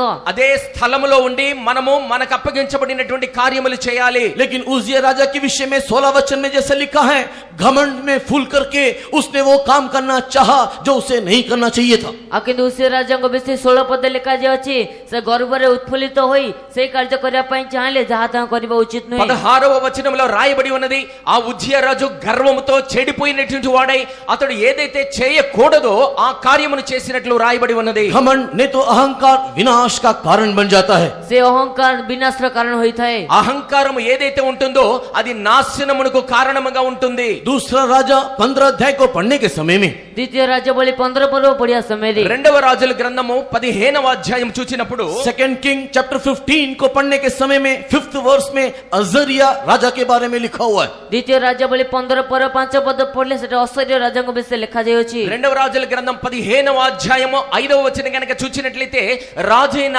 అజర్యాను గురించి రాయబడి ఉన్నది। अजरिया राजा को भी परमेश्वर ने कोड़ से मारा करके लिखा हुआ है। आश्चर्य राजांगो मध्य परमेश्वर कष्ट द्वारा बध कले बोल लिखा अछि। అజర్యాని విషయములో కూడా యెహోవా దేవుడు అతని కుష్ఠరోగముతో మొత్తినట్లుగా చూస్తూ ఉన్నాం। अजरिया को कोड़ क्यों आया? से आश्चर्य राजांगो कष्ट कोण पे हैला మరి అజర్యా రాజుకు కుష్ఠరోగం ఎందుకు వచ్చి ఉన్నది? 3 वचन में 4 वचन में पढ़ने से 3 पद एवं 4 पद पढ़िले 3, 4 వచనములు చదివినప్పుడు वहां पर लिखा हुआ है, अजरिया राजा ने वही किया जो परमेश्वर की दृष्टि में अच्छा था। आ से सेटा लिखा अछि आश्चर्य राजा त्याह करले जहा परमेश्वर दृष्टि उत्तम थिला। అజర్య రాజు అదే చేసి ఉన్నాడు, ఏదైతే యెహోవా దృష్టికి నీతి కలిగి ఉన్నదో అదే చేసి ఉన్నాడు। अपने पिता के समान उसने परमेश्वर की इच्छा के अनुसार चला। निज पितांको परि से निज परमेश्वर को इच्छा अनुसार चालिले। తన తండ్రి ఏ ప్రకారముగా దేవుని యొక్క చిత్త ప్రకారం జరిగించి ఉన్నాడో అదే ప్రకారముగా ఈ అజర్య కూడా చేసి ఉన్నాడు। वो एक अच्छा पाठ है, वो एक गुड पाठ है।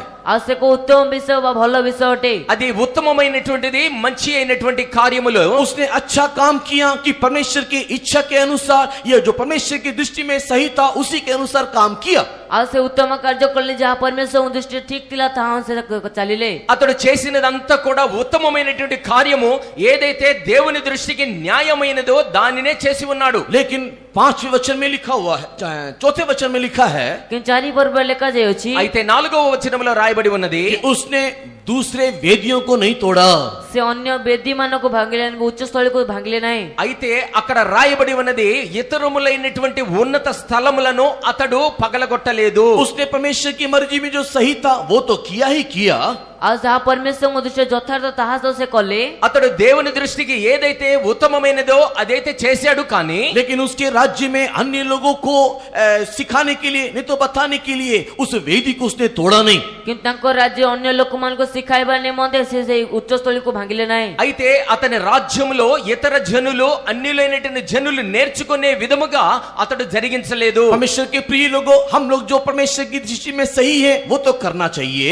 परमेश्वर बिलक में जहा परमेश्वर यथार्थ ताहा हमें करबा आवश्यक। దేవుని ప్రియులారా, మనమందరము కూడా దేవుని దృష్టికి ఏదైతే మంచిదో దాని అందరము మనం చేయాలి। लेकिन उसके साथ ही साथ पुराने वेदियों को, जिससे परमेश्वर प्रसन्न नहीं होता, अन्य देवी देवताओं की वेदियों को हम लोग तोड़ देना चाहिए, ढा देना चाहिए। किंतु ता सहित से पुरातन वेदी जहा के जहा द्वारा परमेश्वर प्रसन्न होते नहीं ताको हम दूर करबा आवश्यक। దానితో పాటుగా దేవుని ప్రియులారా, మనలో ఉన్నటువంటి ఆ పాతపు బలిపీఠములు, అన్ని దేవతలకు బలిచ్చేటువంటి బలిపీఠములు ఏవైతే ఉన్నాయో వాటన్నిటిని మనము కొట్టివేయాలి. परमेश्वर के भव्य नाम की महिमा होवे। परमेश्वर को पवित्र नाम और गौरव ప్రభు हो। నామానికి మహిమ కలుగును గాక. निर्गमन की किताब उसके 31वें अध्याय को पढ़ने के समय में यात्रा पुस्तक 31 पद पढ़िया समय रे నిర్గమకాండం 31వ అధ్యాయం చూచినప్పుడు, क्षमा करना 32 अध्याय को पढ़ने के समय में क्षमा करिए 32 अध्याय पढ़िया समय रे 32వ అధ్యాయం చూచినప్పుడు मूसा जब सिनै पर्वत के ऊपर परमेश्वर की व्यवस्था को ले रहा था, जेतବେଳେ मोसे सिनै पर्वत ऊपर परमेश्वर व्यवस्था को ग्रहण କରୁଥିଲେ,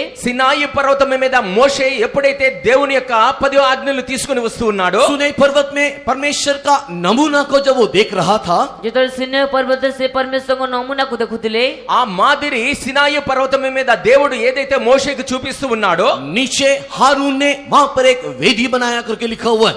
ତଳେ ସେ ହାରୋନ ସେଠାରେ ଏକ ବେଦୀ ନିର୍ମାଣ କଲେ ବୋଲି ଲେଖାଯାଇଅଛି। అదే సమయంలో ఆ పర్వతమునకు క్రింది భాగమున అహరోను ఒక వేదిని బలిపీఠమును తయారు చేసినట్లు చూస్తూ ఉన్నాం. एक्सोडस चैप्टर 32 वर्स 5 को पढ़ने के समय में ଯାତ୍ରା ପୁସ୍ତକ 32 पर 5 ପଦ ପଢିବା ସମୟରେ 32వ అధ్యాయం నిర్గమకాండములో 5వ వచనము చూచినప్పుడు, और हारून ने वहां पर एक वेदी को बना करके दिया। ହାରୋନ ସେଠାରେ ଏକ ବେଦୀ ନିର୍ମାଣ କରିଦେଲେ। అహరోను ఒక బలిపీఠమును అక్కడ చేసినట్లు చూస్తూ ఉన్నాం. परमेश्वर के पवित्र नाम की महिमा होवे। परमेश्वर को पवित्र नाम और गौरव ప్రభు हो। నామానికి మహిమ కలుగును గాక. और हम लोग सब जानते हैं कि वो कौन सा वेदी था।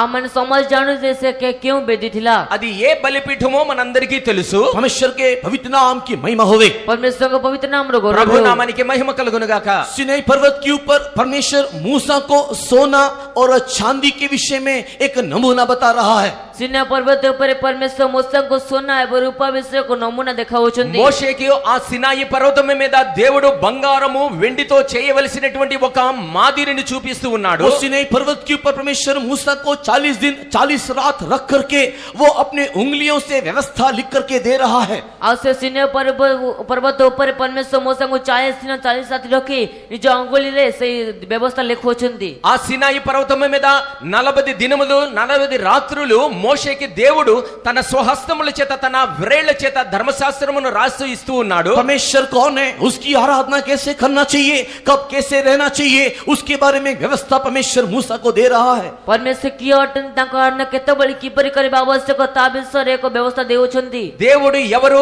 ఏ ప్రకారముగా మీరు నడవాలి అదే విషయాన్ని దేవుడు ఒక నిబంధన రూపంలో మోషేకి సెలవిస్తూ ఉన్నాడు. लेकिन परमेश्वर के प्रिय लोगों, जिस वस्तु से परमेश्वर की योजना के अनुसार एक निवास वाला तंबू बनना चाहिए, नहीं तो परमेश्वर का वासस्थान बनना चाहिए, नहीं तो परमेश्वर का वेदी बनना चाहिए, उसी वस्तु को लेकर के देखो एक दूसरा वेदी बनाया जा रहा है। और जो वस्तु को नहीं परमेश्वर के वासस्थली एक योजनामय स्थली निर्माण करबा अछि सेही वस्तु को नहीं देखो एक वेदी निर्माण कर जाउछि। ఏ వస్తువులైతే అయితే దేవునికి ఒక నివాస స్థలమును చేయాలో, దేవునికి బలిపీఠము కట్టాలో, దేవునికి ఒక గుడారమును నిర్మించాలో అదే వస్తువులతోటి వేరొక బలిపీఠమును ఈ అహరోను చేస్తున్నట్లుగా మనం చూస్తూ ఉన్నాం. परमेश्वर के पवित्र नाम की महिमा होवे। परमेश्वर का पवित्र नाम और ప్రభు गौरव हो। నామానికి మహిమ కలుగును గాక. वो सोना, वो चांदी, वो पीतल और वो सारे बहुमूल्य वस्तुओं को तुम जो मिस्र देश से लेकर के आए हो, सेही सुना रूपा से बहुमूल्य वस्तु जाके तुम मिस्र देश नहीं आसियछ।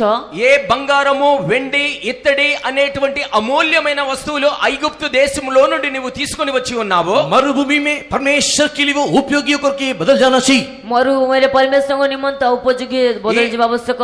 అరణ్యములో ఆ వస్తువులన్నీ కూడా దేవునికి ఉపయోగార్హమైనటువంటి వస్తువులుగా ఉండాలి. लेकिन ये हारून ने क्या किया, किंतु हारून कौन कले అయితే ఈ అహరోను ఏమి చేసి ఉన్నాడు, उस सारे वस्तु को लेकर के, नहीं तो सोना को लेकर के उसने आग में डाल करके एक सोने के बछड़े को बना दिया। ଆଉ ସେଠି ସମସ୍ତ ବସ୍ତୁକୁ ନେଇ ସେ ନିଆଁରେ ପକା ଏକ ସୁନାର ବାଛୁରୀ ନିର୍ମାଣ କଲେ। అటువంటి బంగారముని ఈ అహరోను తీసుకొని ఆ అగ్నిలో పడవేసి దాని ద్వారా ఒక బంగారపు దూడను చేసి ఉన్నాడు. और 5 वचन में लिखा हुआ है उनके लिए एक वेदी भी बना दिया। ଆଉ ପାଞ୍ଚ ପଦ ଲେଖା ଅଛି ସେମାନଙ୍କ ନିମନ୍ତେ ଏକ ବେଦୀ ମଧ୍ୟ ନିର୍ମାଣ କଲେ। 5వ వచనంలో రాయబడి ఉన్నది ఆ బంగారముతో ఒక బలిపీఠమును కూడా తయారు చేసి ఉన్నాడు. और यही है जिसने तुमको मिस्र देश से निकाल करके लेकर आया करके बता दिया। ଆଉ ସେ ଏହା କହିଲେ ଯେ ଏହି ଅଟେ ଯିଏକି ତୁମକୁ ମିଶ୍ର ଦେଶରୁ ବାହାର କରି ଆଣିଲେ। అంత మాత్రమే కాకుండా ఈ దూడ లేదంటే ఈ బలిపీఠం ఏదైతే ఉన్నదో అదే మిమ్మల్ని అందరినీ కూడా ఐగుప్తు దేశంలో నుండి బయటికి తీసుకొచ్చి ఉన్నది అని అని చెప్పాడు. उसी प्रकार परमेश्वर के प्रिय लोगों, ସେଇ ପ୍ରକାର ପରମେଶ୍ୱର ପ୍ରିୟ ଲୋକମାନେ అదే ప్రకారంగా దేవుని ప్రియులారా, हमारा जीवन, हमारा शरीर परमेश्वर के एक वेदी होकर के दिखाई देता है।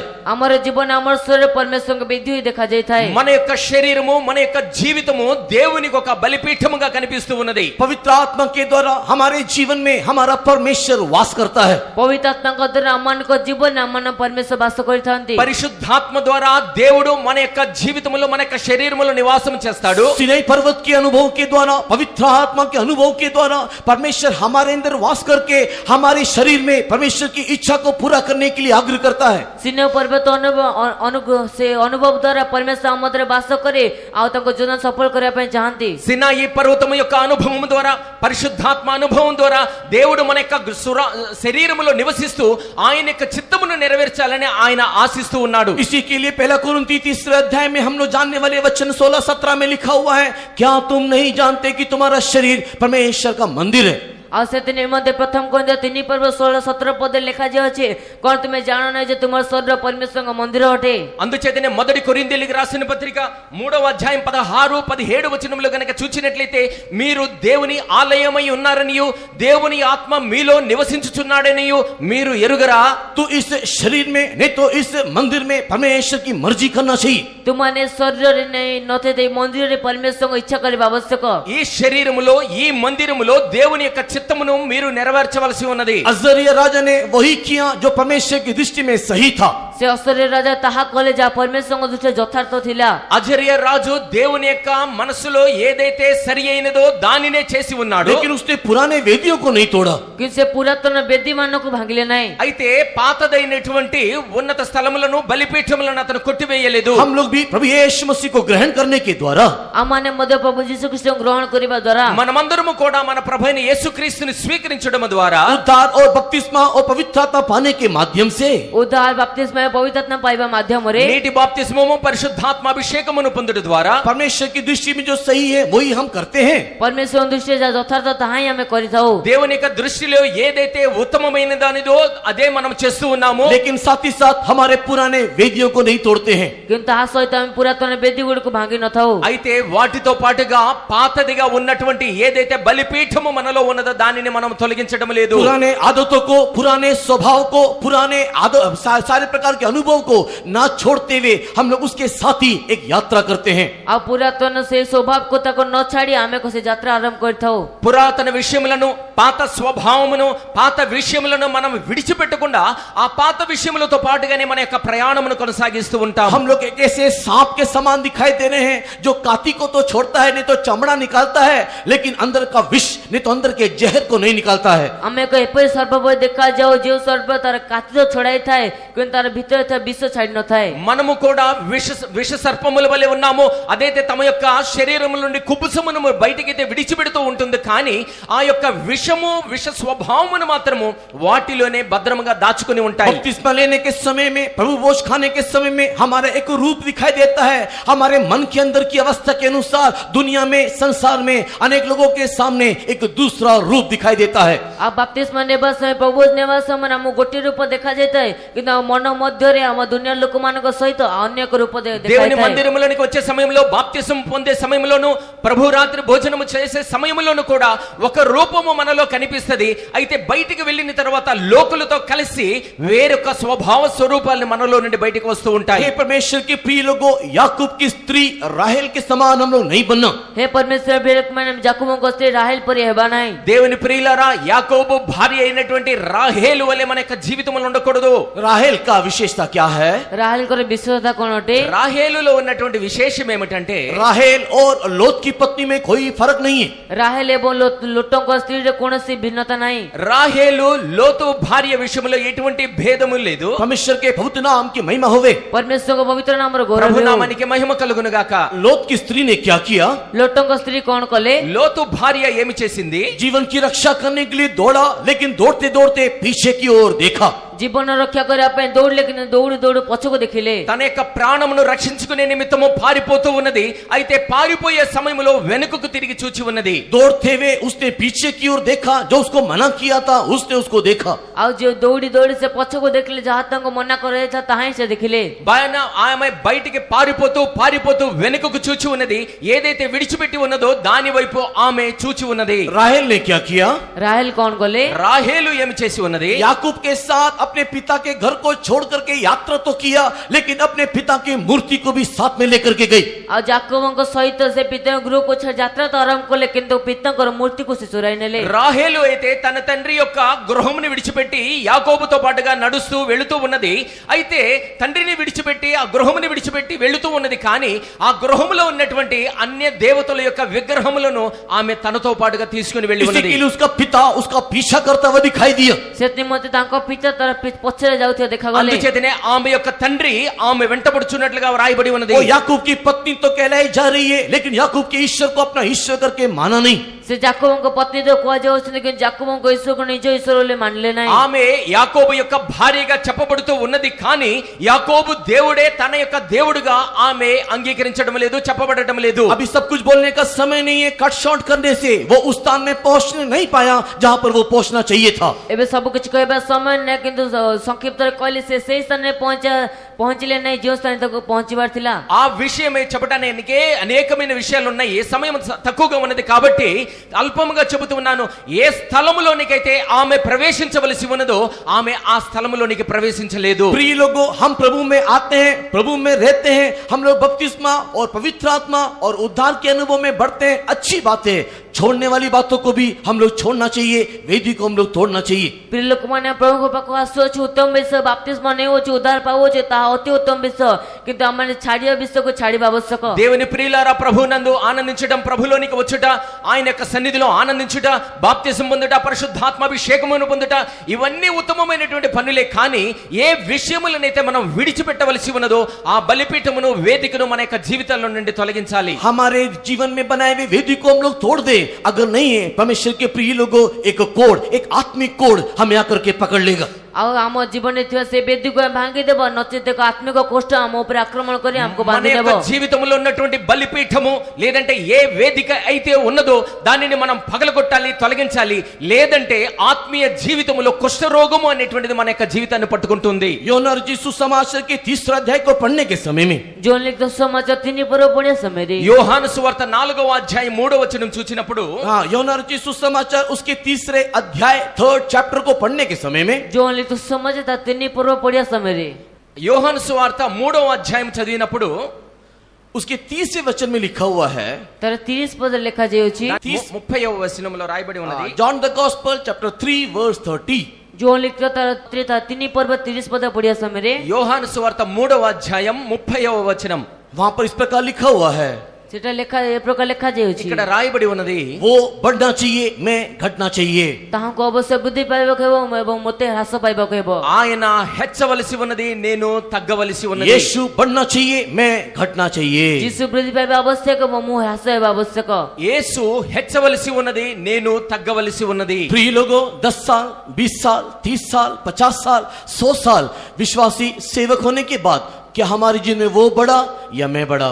आ प्रिय लोक माने आमे से 10 वर्ष 100 वर्ष 50 वर्ष विश्वास सेवक केला परे मध्य आम जीवन से बढ़ले ना मु बढ़ली। దేవుని ప్రియులారా, మన యొక్క జీవితంలో కూడా మన యొక్క విశ్వాస సంవత్సరములు 10 20 30 50 60 సంవత్సరములలో ఆయన యేసు మన యొక్క జీవితంలో హెచ్చించబడి ఉన్నాడా, లేదంటే మనకు మనమే హెచ్చించబడి ఉన్నామా? अगर वो नहीं बढ़ा है, जैसे बढ़ी नहंती, ఒకవేళ ఆయన గనక హెచ్చింపబడినట్లయితే, यदि मैं नहीं घटा हूं, यदि मु ह्रास पाई नहीं, నేను తగ్గించబడినట్లయితే, इसका अर्थ है 2 वेदी को आपने अपने जीवन में रखा हुआ है। तार अर्थ दुईटी बेदी को अपन निज जीवन रखियो छथि। దాని అర్థం ఏమనగా 2 వేదికలు నీ యొక్క జీవితంలో ఉంచుకొని ఉన్నావు. 2 वेदी में रखने वाला, 2 चिंताधारा में रहने वाला, 2 नौका में रहने वाला, 2 स्वामी का सेवा करने वाला कभी भी स्थिर नहीं रहेगा, परमेश्वर के राज्य का अधिकारी नहीं होगा। ଦୁଇଟି ବେଦିରେ ରଖିଥିବା ଲୋକ ଆଉ ଦୁଇଟି ନୌକାରେ ଗୋଡ଼ ଦେଇଥିବା ଲୋକ ଦୁଇଟି ସ୍ୱାମୀର ସେବା କରୁଥିବା ଲୋକ କେବେ ସ୍ଥିର ରହିପାରିବ ନାହିଁ। రెండు మనస్సులు కలిగినటువంటి వారు, రెండు ప్రకారములైనటువంటి ఆలోచనలు,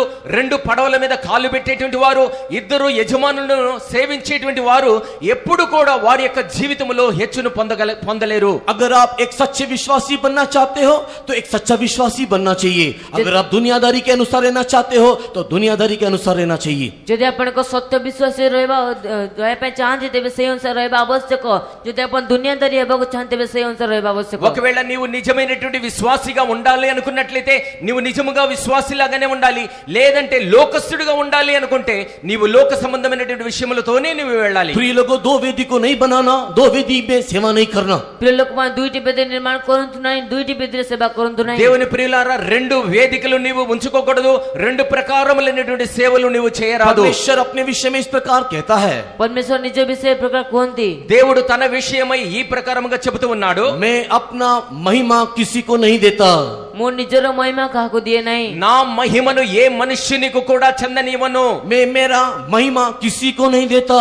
ମୁଁ ମୋ ନିଜର ମହିମା କାହାକୁ ଦିଏ ନାହିଁ। నా మహిమను నేను ఎవ్వరికి ఇవ్వను. हम लोग दो वेदी को बना करके परमेश्वर को देने वाले महिमा को आधा अधूरा नहीं करना चाहिए। ଆମେ ଦୁଇଟି ବେଦି ନିର୍ମାଣ କରି ପରମେଶ୍ୱରଙ୍କୁ ଦେଉଥିବା ମହିମାକୁ ଅଧା ଅଧା କରିବା ଉଚିତ మనము ନୁହେଁ। రెండు వేదికలను పెట్టి మన దేవుని ఆ సగముగా ఆరాధించలేము, దేవుని తగ్గించకూడదు. अगर हम ऐसा करेंगे तो वचन कहता है कि आप कोढ़ी हो जाओगे। ଯଦି एपरि ଆମେ କରିବା ତେବେ ବାକ୍ୟ କହି ଆପଣ ମାନେ କୁଷ୍ଠି ହୋଇଯିବେ। ఆ ప్రకారముగా నీవు చేసినట్లయితే దేవుని యొక్క వాక్యము చెబుతూ ఉన్నది నీవు కుష్ఠరోగి అవుతావు. दूसरा राजा 5वें अध्याय को पढ़ने के समय में, ଦ୍ୱିତୀୟ ରାଜବଳୀ 5 ପର୍ବ ପଢିବା ସମୟରେ, రెండవ రాజుల గ్రంథం 5వ అధ్యాయం చూచినప్పుడు, सेकंड किंग चैप्टर 5 पढ़ने के समय में, ଦ୍ୱିତୀୟ ରାଜବଳୀ ତାର 5 ପର୍ବ ପଢିବା ସମୟରେ రెండవ రాజులో 5వ అధ్యాయము 27th वर्ष में लिखा हुआ है, 27 ପଦରେ ଏହା ଲେଖାଯାଇଛି। 27వ వచనంలో రాయబడి ఉన్నది, गहेजी और गहेजी के पूरे परिवार वहां पर कोढ़ी हो गया।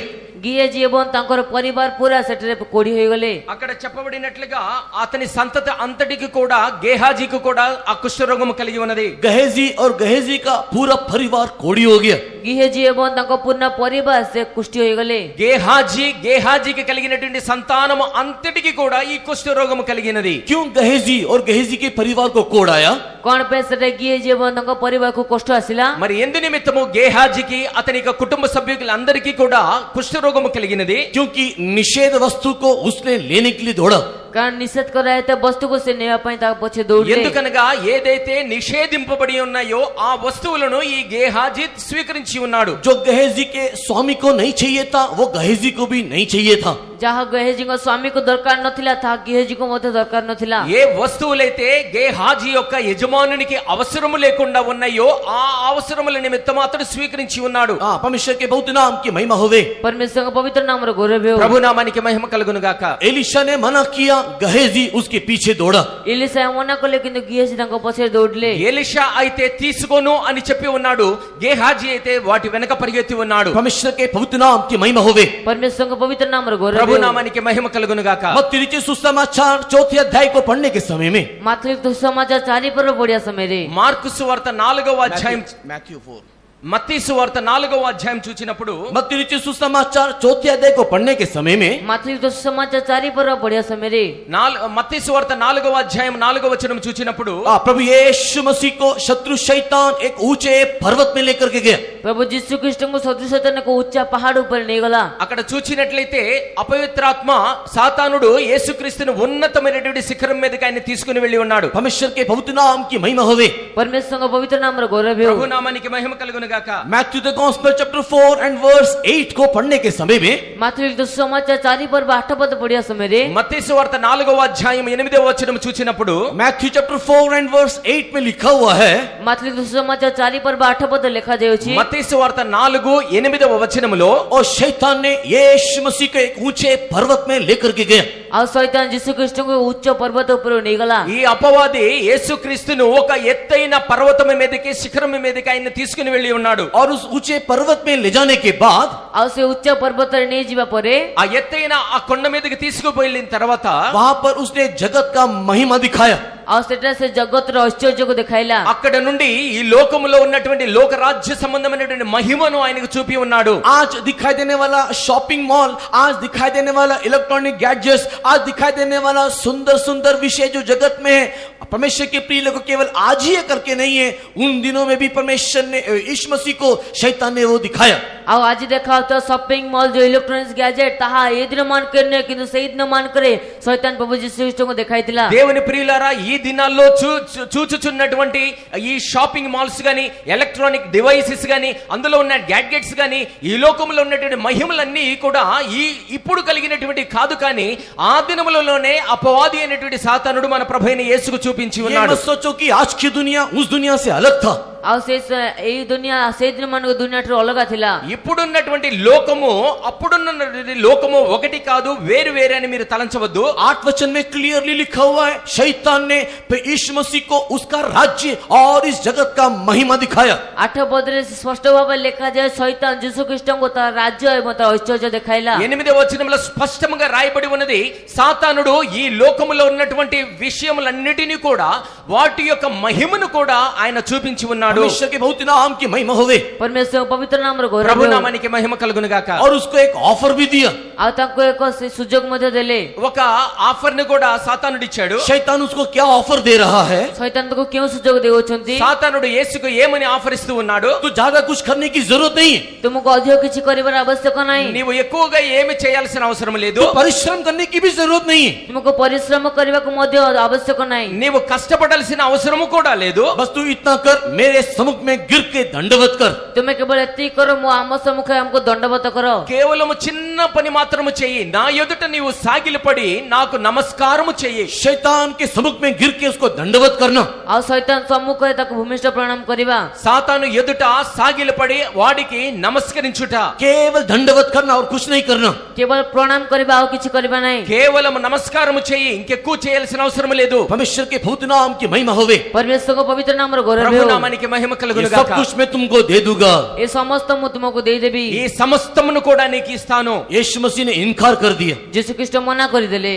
యేసుక్రీస్తు ప్రభు నాకు వద్దు అని చెప్పి ఉన్నాడు. हाँ, यीशु मसीह ने शैतान को भगा दिया। ଯୀଶୁ ଖ୍ରୀଷ୍ଟ ଶୈତାନକୁ ଦୂର କରିଦେଲେ। యేసుక్రీస్తు సాతాన్ని తొలగించి ఉన్నాడు అక్కడి నుంచి. तुझे दंडवत भी नहीं करना, तेरा महिमा भी नहीं लेना। ଆଉ ତୁମକୁ ଦଣ୍ଡ ପ୍ରଣାମ ମଧ୍ୟ କରିବା ନାହିଁ, ତୁମର ମହିମା ମଧ୍ୟ ନେବା ନାହିଁ। నీకు సాగిల పడాల్సిన అవసరము లేదు, నీకు నమస్కరించాల్సిన అవసరము లేదు. शैतान को मुझे दंडवत भी नहीं करना, जगत का महिमा के पीछे भी मुझे नहीं जाना। ଆଉ ଶୈତାନକୁ ମଧ୍ୟ ପ୍ରଣାମ ମଧ୍ୟ କରିବାର ନାହିଁ, ଜଗତ ପଛରେ ମଧ୍ୟ ଯିବାର ନାହିଁ। సాతానికి నమస్కరించాల్సిన అవసరము లేదు. ఆ లోకములో ఉన్నటువంటి విషయములు ఏది మహిమ కూడా నాకు అవసరం లేదు. किंतु गहेजी उसके पीछे दौड़ा। କିନ୍ତୁ ଗିହଜି ତାଙ୍କ ପଛରେ ଦୌଡ଼ିଥିଲେ। అయితే గేహాజీ వాటి విషయమై వెనకపడి ఉన్నాడు. देमास उसके पीछे दौड़ा। ସେ ଦେମା ତାଙ୍କ ପଛରେ ଦୌଡ଼ିଥିଲେ। దేమా ఆ వాటి వెంట పడి ఉన్నాడు. परमेश्वर के बहुत नाम की महिमा होवे। परमेश्वर पवित्र नाम ప్రభు నామానికి మహిమ కలుగును గాక. एलिशा ने कहा नहीं चाहिए, यीशु ने कहा नहीं चाहिए। ଆଉ ଏଲିସା କହିଲେ ଦରକାର ନାହିଁ, ଯୀଶୁ କହିଲେ ଦରକାର ନାହିଁ। ఎలీషా చెప్పి ఉన్నాడు నాకు వద్దు, యేసు చెబుతూ ఉన్నాడు నాకు వద్దు. लेकिन गहेजी देमा उसके पीछे दौड़ा। କିନ୍ତୁ ଗିହଜି ଏବଂ ଦେମା ତା ପଛରେ ଦୌଡ଼ିଲେ। అయితే గేహాజీ దేమా వాటి వెంట పరిగెత్తి ఉన్నారు. हमारे संबंध में क्या है परमेश्वर के लोगों? परमेश्वर प्रिय ଲୋକମାନେ ଆମମାନଙ୍କ ସମ୍ବନ୍ଧରେ କଣ ଅଟେ? దేవుని ప్రియులారా, మన విషయమై ఏ రీతిగా ఉన్నాయి? ये एक संदेश के लिए मैं नहीं कह रहा हूँ, ଏହା ଏକ ସମ୍ବାଦ ନିମନ୍ତେ ମୁଁ କହୁନାହିଁ। ఒక ఉపదేశ రూపంలో నేను చెప్పటం లేదు. एक संडे में कुछ बोलना है करके मैं नहीं बोल रहा हूँ। ଏକ ରବିବାର କିଛି କହିବାର ଅଛି ସେଥି ନିମନ୍ତେ କହୁନାହିଁ। ఒక ఆదివార దినాన నేను చెప్పాలి గనుక నేను చెప్పటం లేదు. परमेश्वर के प्रिय लोगों, ये हमारे जीवन के संबंध में होने वाला सौदा के विषय में मैं बोल रहा हूँ। କିନ୍ତୁ परमेश्वर ପ୍ରିୟ ଲୋକମାନେ ଆମ ଜୀବନ ସମ୍ବନ୍ଧ ହେଉଥିବା ସୌଦା విషୟ କହୁଛି। దేవుని ప్రియులారా, మన యొక్క జీవితంలో కలగబోయేటువంటి ఒక విషయాన్ని గురించి నేను చెబుతూ ఉన్నాను. हाँ, एक सौदा, एक बिजनेस के बारे में मैं बोल रहा हूँ। ଆଉ ଏକ ବ୍ୟବସାୟ ବିଷୟରେ ମୁଁ କହୁଛି। మన జీవితంలో కలగబోయేటువంటి ఒక వ్యాపారమును గురించి నేను చెబుతూ ఉన్నాను. परमेश्वर के बहुत नाम की महिमा होगी। परमेश्वर पवित्र नाम गौरव ప్రభు हेउ। నామానికి మహిమ కలుగును अगर గాక. आप उसके सामने दंडवत करोगे, यदि आपण ता सम्मुखରେ प्रणाम करिवे, ఒకవేళ వాటికి నీవు నమస్కరించినట్లయితే ये धन संपत्ति तुमको मिल जाएगा। ए धन संपत्ति हमको मिली जिवो। ఈ లోకములో ఉన్న ధన సంపత్తి మనకు కలగవచ్చు. लेकिन उसके साथ कोढ़ भी, कुष्ठ भी हमको मिलेगा। किंतु आ सहित हमको कुष्ठ ମଧ୍ୟ मिलिबो। అయితే వాటితో పాటుగా ఒక కుష్ఠ రోగము కూడా మనకి కలుగుతూ ఉంటుంది. ये गहेजी वो सोना को, वो चांदी को, वो कपड़े को तो लेकर के आया, उसके साथ उसने कोढ़ को भी लेकर के आया। ଆଉ ସେ ଗିହଜି ତା ସହିତ ସେ ସୁନା ଚାନ୍ଦି ବସ୍ତ୍ରକୁ ତ ନେଇକି ଆସିଲା, କିନ୍ତୁ ତା ସହିତ କୋଷ୍ଠକୁ ମଧ୍ୟ ନେଇ ଆସିଲା। ఈ గేహాజీ తన వెంబడి బంగారమును వెండిని వస్త్రములను స్వీకరించి తీసుకుని వస్తూ ఉన్నాడు.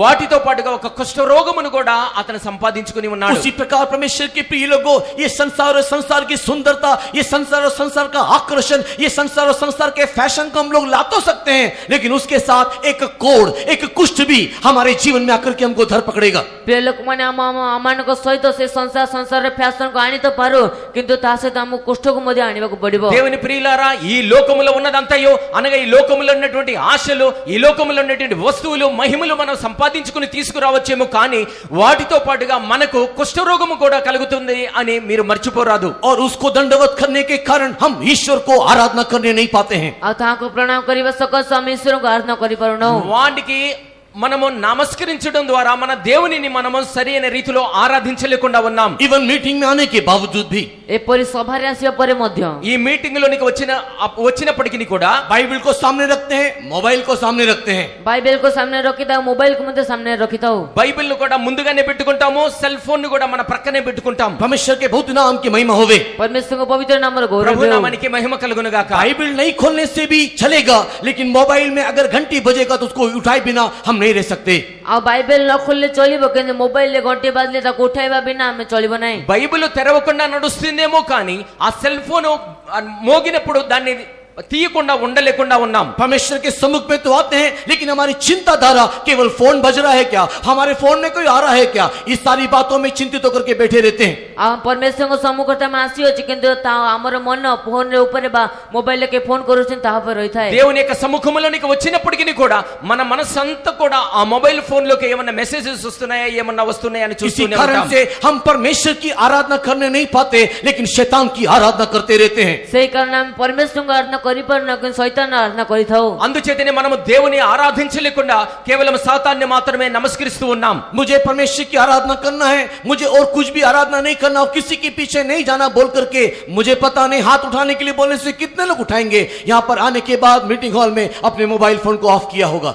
ଆଉ ସେଇ ଜଗତ ଦରକାର ଜଗତ ସେଇ ବିଶ୍ୱ ଦରକାର ସେ ପ୍ରକାର କହିବାକୁ କହିଲେ କେତେ ଲୋକ ହାତ ଉଠିବେ, କିନ୍ତୁ ଜଣା ନାହିଁ କେତେ ଜଣ ଆସିବା ପାଇଁ ନିଜ ମୋବାଇଲ ଫୋନ ବନ୍ଦ କରିଥିବେ। కేవలము నేను దేవుని మాత్రమే ఆరాధిస్తాను, ఈ లోకమును కానీ సాతాన్ని కానీ నేను ఆరాధించనని చెప్పండి అని ఎవరైనా సరే చేతులు ఎత్తండి అని చెప్పినట్లయితే నాకు తెలిసి ఎంతమంది వారి యొక్క సెల్ ఫోన్స్ ని ఆఫ్ చేసి ఉంటారో మీరు తెలుస్తారు। कई लोग तो दो फोन को सामने रख करके बैठे हुए हैं, दो बाइबल नहीं खोला होगा। କିନ୍ତୁ କେତେ ଲୋକ ତ ଦୁଇଟି ମୋବାଇଲ ସମ୍ମୁଖରେ ରଖି ଅଛନ୍ତି, ଦୁଇଟି ବାଇବଲ ଖୋଲି ନଥିବେ। కొంతమంది అయితే రెండు మొబైల్ ఫోన్స్ ని ఎదురుగా పెట్టి ఉని ఉంటారు। రెండు బైబిల్స్ ని ఎంతమంది చేతుల్లో చూడగలుగుతాము? हमको अक्षर रीति में लगता है ये एक जगत का साधारण सा बात है, लेकिन आत्मिक दुनिया में आप एक दूसरे दुनिया की तरफ आकर्षित होते चले जा रहे हो। ଆମକୁ ଲାଗେ ଯେ ଜଗତର ଏକ ସାଧାରଣ ବିଷୟ ଅଟେ, କିନ୍ତୁ ଆତ୍ମିକ ଜଗତରେ ତାହା ଏକ ଅନ୍ୟ ଜଗତକୁ ଆକର୍ଷିତ ହେବା କାରଣ ଅଟେ। మనకు అక్షరార్థముగా ఈ లోకములో మనకు అవసరమైనటువంటి ఒక సాధనములాగా మనకు అనిపించవచ్చేమో, కానీ అదే సమయంలో మనము లోకాశల వైపు మనం పరిగెడుతున్నట్లుగా లాగబడుతున్నట్లుగా మీకు అనిపించకపోవచ్చు। ओ एलीशा ने मना किया, गहेजी उसके पीछे दौड़ा। ఎలీషా మନା కଲେ, କିନ୍ତୁ గేహజీ ତା ପଛରେ ଦୌଡ଼ିଲେ। ఎలీషా అయితే తిరస్కరించి ఉన్నాడు, గేహాజీ మాత్రము దాన్ని వెంబడించి ఉన్నాడు। वहां पर एलीशा ने गहेजी को पता है क्या कहा? ସେଠାରେ ఎలీషା గేహజీକୁ ଜଣାଅଛି କଣ କହିଲେ? ఆ సమయంలో ఎలీషా గేహాజీతో ఏమి చెప్పి ఉన్నాడో తెలుసా? परमेश्वर के बहुत नाम की महिमा होवे। ପରମେଶ୍ୱରଙ୍କ ପବିତ୍ର ନାମର ଗୌରବ ହେଉ। ప్రభు నామానికి మహిమ కలుగును గాక। 26 वर्ष को पढ़ने के समय में, 26 పద పడియా సమୟରେ 26వ వచనము చూచినప్పుడు, 26 वर्ष को पढ़ने के समय में 26 పద పడియా సమୟରେ 26వ వచనములో 2 किंग चैप्टर 5 and verse 26, ଦ୍ୱିତୀୟ ରାଜାବଳୀ 5 ପର୍ବ 26 పଦ, రెండవ రాజులు 5వ అధ్యాయము 26వ వచనము, जब तू उसके पीछे दौड़ा। ଯେତେବେଳେ ତୁମେ ତାର ପଛରେ ଦୌଡ଼ିଲ, ఎప్పుడైతే ఆ మనుష్యుని వెంట నీవు వెళుతూ ఉన్నావో, जब तू उसके पीछे दौड़ा, ଯେତେବେଳେ ତୁମେ ତାର ପଛରେ ଦୌଡ଼ିଲ, నీవు ఎప్పుడైతే ఆ మనుష్యుని వెంబడించి ఉన్నావో, और जब तूने उसको पुकारा, ଆଉ ଯେତେବେଳେ ତୁମେ ତାକୁ ଡାକିଲ, ఎప్పుడైతే ఆ మనుష్యుని నీవు పిలిచి ఉన్నావో, जब वो उसने मुड़ करके तुझको देखा, ଯେତେବେଳେ ସେ ବୁଲି పడి ତୁମକୁ ଦେଖିଲା, ఎప్పుడైతే ఆ మనుష్యుడు వెనుకకు తిరిగి నీ వైపు చూచి ఉన్నాడో, क्या मेरा दिल, क्या मेरा हृदय, क्या मेरा मन तेरे साथ नहीं गया था? କଣ ମୋର ଅନ୍ତଃକରଣ ମୋର ହୃଦୟ ମୋର ମନ ତୁମ ସହିତ ଯାଇ ନଥିଲା? ఆ సమయంలో నా మనస్సు నా హృదయము నీతో పాటుగా రాలేదా? परमेश्वर के नाम की महिमा होवे। परमेश्वरଙ୍କ ନାମର ଗୌରବ ହେଉ। ప్రభు నామానికి మహిమ కలుగును గాక. एलिशा नहीं गया, ଏଲିସା ଗଲେ ନାହିଁ, ఎలీషా వెళ్ళలేదు. एलिशा नहीं गया, ଆଉ ସେ ଏଲିସା ଗଲେ ନାହିଁ, ఆ ఎలీషా అక్కడ నుండి వెళ్ళలేదు. एलिशा नहीं गया, ଏଲିସା ଗଲେ ନାହିଁ, ఎలీషా పోలేదు. लेकिन उसका दास गहेजी गया। କିନ୍ତୁ ତାଙ୍କ ଦାସ ଗିହେଜି ଗଲେ। అయితే అతని దాసుడైనటువంటి గేహాజీ వెళ్ళి ఉన్నాడు. जब गहेजी गया ଯେତେବେଳେ ଗିହେଜି ଗଲେ ఎప్పుడైతే గేహాజీ వెళ్ళి ఉన్నాడో उसके साथ एलिशा का आत्मा भी गया। ତା ସହିତ ଏଲିସାଙ୍କ ଆତ୍ମା ମଧ୍ୟ ଗଲା। ఆ గేహాజీతో పాటుగా ఎలీషా యొక్క మనస్సు కూడా వెళ్ళి ఉన్నది. एलिशा का हृदय भी गया, ଏଲିସାଙ୍କ ହୃଦୟ ମଧ୍ୟ ଗଲା। ఎలీషా యొక్క హృదయము కూడా వెళ్ళి ఉన్నది. एलिशा का प्राण भी उसके साथ गया। ଏଲିସାଙ୍କ ପ୍ରାଣ ମଧ୍ୟ ତା ସହିତ ଗଲା। ఎలీషా యొక్క ప్రాణము కూడా దాసుని వెంట వెళ్ళి ఉన్నది. परमेश्वर के बहुत नाम की महिमा होवे। परमेश्वरଙ୍କ पवित्र नामର ଗୌରବ ప్రభు ହେଉ। నామానికి మహిమ కలుగును గాక. क्या तुम नहीं जानते कि तुम्हारा शरीर परमेश्वर का मंदिर है? କଣ ତୁମେ ଜାଣ ନାହିଁ ଯେ ତୁମ ଶରୀର ପରମେଶ୍ୱରଙ୍କ ମନ୍ଦିର ଅଟେ? నీ యొక్క శరీరము దేవుని యొక్క ఆలయమై ఉన్నదని నీవు ఎరుగవా? क्या तू नहीं जानता कि तुम्हारा देह ईश्वर का मंदिर है? କଣ ତୁମେ ଜାଣ ନାହିଁ ଯେ ତୁମର ଦେହ ଈଶ୍ୱରଙ୍କ ମନ୍ଦିର ଅଟେ? నీ యొక్క శరీరము దేవుని యొక్క మందిరమై ఉన్నదని నీవు ఎరుగవా? परमेश्वर के बहुत नाम की महिमा होवे। परमेश्वरଙ୍କ पवित्र ప్రభు नामର ଗୌରବ నామానికి ହେଉ। మహిమ కలుగును గాక. इस शरीर में होते हुए पवित्र आत्मा का अभिषेक को प्राप्त करने वाला हर एक व्यक्ति, ईश्वर को ग्रहण किया हुआ हर एक व्यक्ति, कम्युनियन सर्विस में उसके रक्त और मांस में भागी ले हुआ व्यक्ति, उसके साथ रहते हुए जगत में जाने के समय में वो यीशु को भी जगत में लेकर के जा रहा है। ଆଉ ଏ ମଣ୍ଡଳୀରେ ଥିବା ବ୍ୟକ୍ତି ତାଙ୍କ ମେଜର ସୌଭାଗ୍ୟ ହେଉଥିବା ବ୍ୟକ୍ତି ଆଉ ଜଗତରେ ଯିବା ସମୟ ଯୀଶୁଙ୍କୁ ମଧ୍ୟ ତାଙ୍କ ସହିତ ନେଇଯାଆନ୍ତି। ఈ లోకములో శరీరధారిగా ఉన్న ప్రతి మనుష్యుని కూడా యేసుక్రీస్తుని స్వీకరించిన తర్వాత యేసుక్రీస్తు యొక్క పరిశుద్ధాత్మ అభిషేకములో పొంది ఆ యొక్క రక్తములో ఆ యొక్క రొట్టెలో భాగస్వాములైన తర్వాత వారు గనక లోకములోనికి వెళ్ళుచున్నట్లయితే వారితో పాటుగా మన ప్రభువైన యేసును కూడా వారితో తీసుకుని వెళుతున్నారు. पहला पत्रस उसके तीसरे अध्याय को पढ़ने के समय में ପ୍ରଥମ ପିତା ତା 3 ପର୍ବ ପଢିବା ସମୟରେ మొదటి పేతురు 3వ అధ్యాయము చదివినప్పుడు first Peter chapter 3 and verse 15, ପ୍ରଥମ ପିତା 3 ପର୍ବ 15 ପଦ మొదటి పేతురు 3వ అధ్యాయము 15వ వచనం. वहां पर लिखा हुआ है, वहां पर पत्रस लिखते हुए बोल रहा है, तुम लोग अपने हृदय में यीशु को पवित्र करो। ଆଉ ସେଟା ଲେଖା ସେଟା ପିତା ଲେଖୁଅଛନ୍ତି ତୁମ ନିଜ ହୃଦୟରେ ଯୀଶୁଙ୍କୁ ପବିତ୍ର କର। అక్కడ పేతురు చెబుతూ ఉన్నాడు, మీరు మీ హృదయములలో క్రీస్తును ప్రభువుగా ప్రతిష్ఠించుడి. हाँ, वहां अन्य भाषा में अलग रीति से लिखा हुआ है, लेकिन इंग्लिश में बहुत ही क्लियर लिखा हुआ है, sanctify Lord God in your heart. ଆଉ ସେ ଅନ୍ୟ ଭାଷା ଅଲଗା ଅଲଗା ଲେଖା ଅଛି, କିନ୍ତୁ ଇଂରାଜୀ ଭାଷାରେ ଲେଖା ଅଛି ନିଜ ହୃଦୟରେ ଆପଣ ପ୍ରଭୁଙ୍କୁ పవిత్ర కర।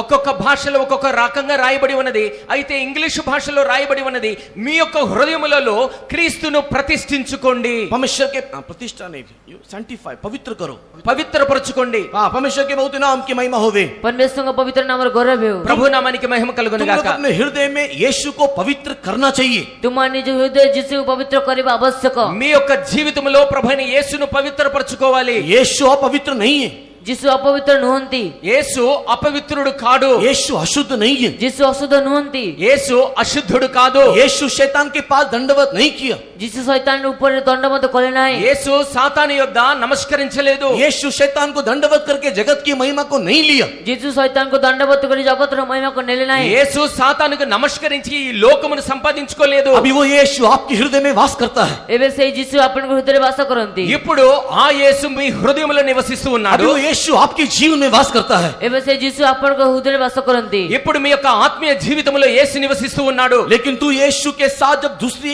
दुनिया के पीछे दौड़ता है, କିନ୍ତୁ ଯେତେବେଳେ ତୁମେ ଯୀଶୁଙ୍କ ସହିତ ଅନ୍ୟ ଦୁନିଆରେ ଦୌଡୁଥାଅ, ఆ సమయంలో మీరు దుష్టమైనటువంటి ఈ లోకముల వైపు నువ్వు ये जगत పరిగెత్తుచున్నట్లయితే, की रीति रिवाज के अनुसार जगत के फैशन और जगत के महिमा को पाने के लिए दौड़ता है। ଯେତେବେଳେ ତୁମେ ଜଗତର ରୀତିନୀତି ଅନୁସାରେ ଜଗତର ଫ୍ୟାସନକୁ ପାଇବା ପାଇଁ ఈ ଦୌଡିଥାଅ, లోకములు అన్నటువంటి విషయముల వైపు ఈ లోకములు అన్నటువంటి ఆ భోగముల వైపు నీవు గనక పరిగెత్తుచున్నట్లయితే, तू अपने आप को अशुद्ध करने वाला केवल नहीं, कि तू अपने हृदय में रहने वाले यीशु को भी तो अशुद्ध कर रहा है। ଆଉ ତୁମେ ନିଜକୁ ଅଶୁଦ୍ଧ କରୁଥିବା ନୁହେଁ କି ନିଜ ହୃଦୟରେ ଥିବା ଯୀଶୁଙ୍କୁ ମଧ୍ୟ ଅଶୁଦ୍ଧ କରୁଅଛ। కేవలము నీకు నీవుగా అశుద్ధపరుచుకునేటువంటి వ్యక్తివి మాత్రమే కాదు, కానీ నీతో పాటుగా నీలో ఉన్నటువంటి యేసుక్రీస్తును కూడా నీవు అపవిత్రపరిచేటువంటి వాడుగా ఉన్నావు. नंबर्स 20 अध्याय को पढ़ने के समय में, ଗଣନା ପୁସ୍ତକ 20 ପର୍ବ ପଢିବା ସମୟରେ, సంఖ్యాకాండం 20వ అధ్యాయం చూసినప్పుడు, नंबर्स चैप्टर 20 पढ़ने के समय में ଗଣନା ପୁସ୍ତକ 20 ପର୍ବ ପଢିବା ସମୟରେ సంఖ్యాకాండం 20వ అధ్యాయము 12 वचन में लिखा हुआ है, ତାର 12 ପଦରେ ଲେଖାଯାଇଅଛି, 12వ వచనంలో రాయబడి ఉన్నది, परमेश्वर मूसा और हारून को देख करके बोल रहा है, परमेश्वर मूसा एवं आहारोन को देखि कहउछन्ति దేవుడైన యెహోవా మోషే అహరోనును చూచి చెబుతూ ఉన్నాడు, मुझे विश्वास ना करते हुए, मोते विश्वास न करी నా యందు విశ్వాసం ఉంచకుండా, मुझे विश्वास ना करते हुए मोते विश्वास न करी నా యందు విశ్వాసం ఉంచకుండా इस्राएलियों की दृष्टि में तूने मुझे अपवित्र कर दिया।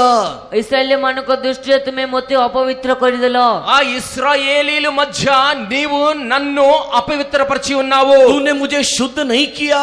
तुमे मोते शुद्ध कल नहीं నీవు నన్ను శుద్ధపరచలేదు. परमेश्वर के पवित्र नाम की महिमा होवे। परमेश्वर का पवित्र नाम रो गौरव हो। ప్రభు నామానికి మహిమ కలుగును గాక. मूसा को परमेश्वर ने कहा उस चट्टान में तू बातें कर। आ मूसा को परमेश्वर कोले से शैल से तो तुम्हें कथा हो। దేవుడు మోషేతుడు చెబుతూ ఉన్నాడు, ఆ రాతితో నీవు మాట్లాడు. तू उस चट्टान से बातें कर।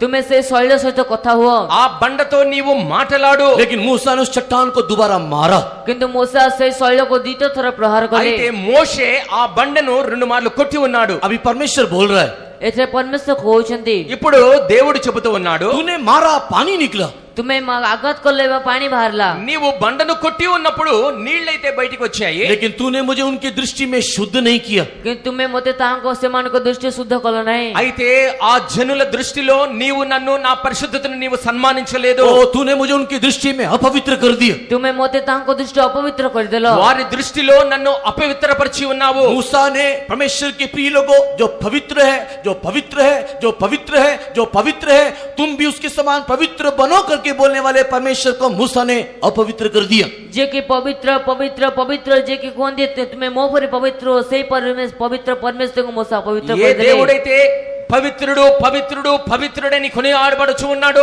ఆ పవిత్రుడైనటువంటి దేవుని కూడా మోషే పవిత్రుడిగా ఎంచకుండా చేసి ఉన్నాడు. कैसे उसने अपवित्र कर दिया? की परिषद को अपवित्र कर दिले। ఎందు నిమిత్తమా ఆ విధంగా చెప్పి ఉన్నాడు? डिसोबीडियंस, आज्ञा उल्लंघन करने के द्वारा। से आज्ञा उल्लंघन करे द्वारा ఆజ్ఞాతిక్రమము అవిధేయత వలన. उसी प्रकार पत्रस बोल रहा है, से प्रकार पितर को उछंती అదే ప్రకారముగా పేతురు చెబుతూ ఉన్నాడు, अपने अपने हृदय में परमेश्वर को पवित्र करो।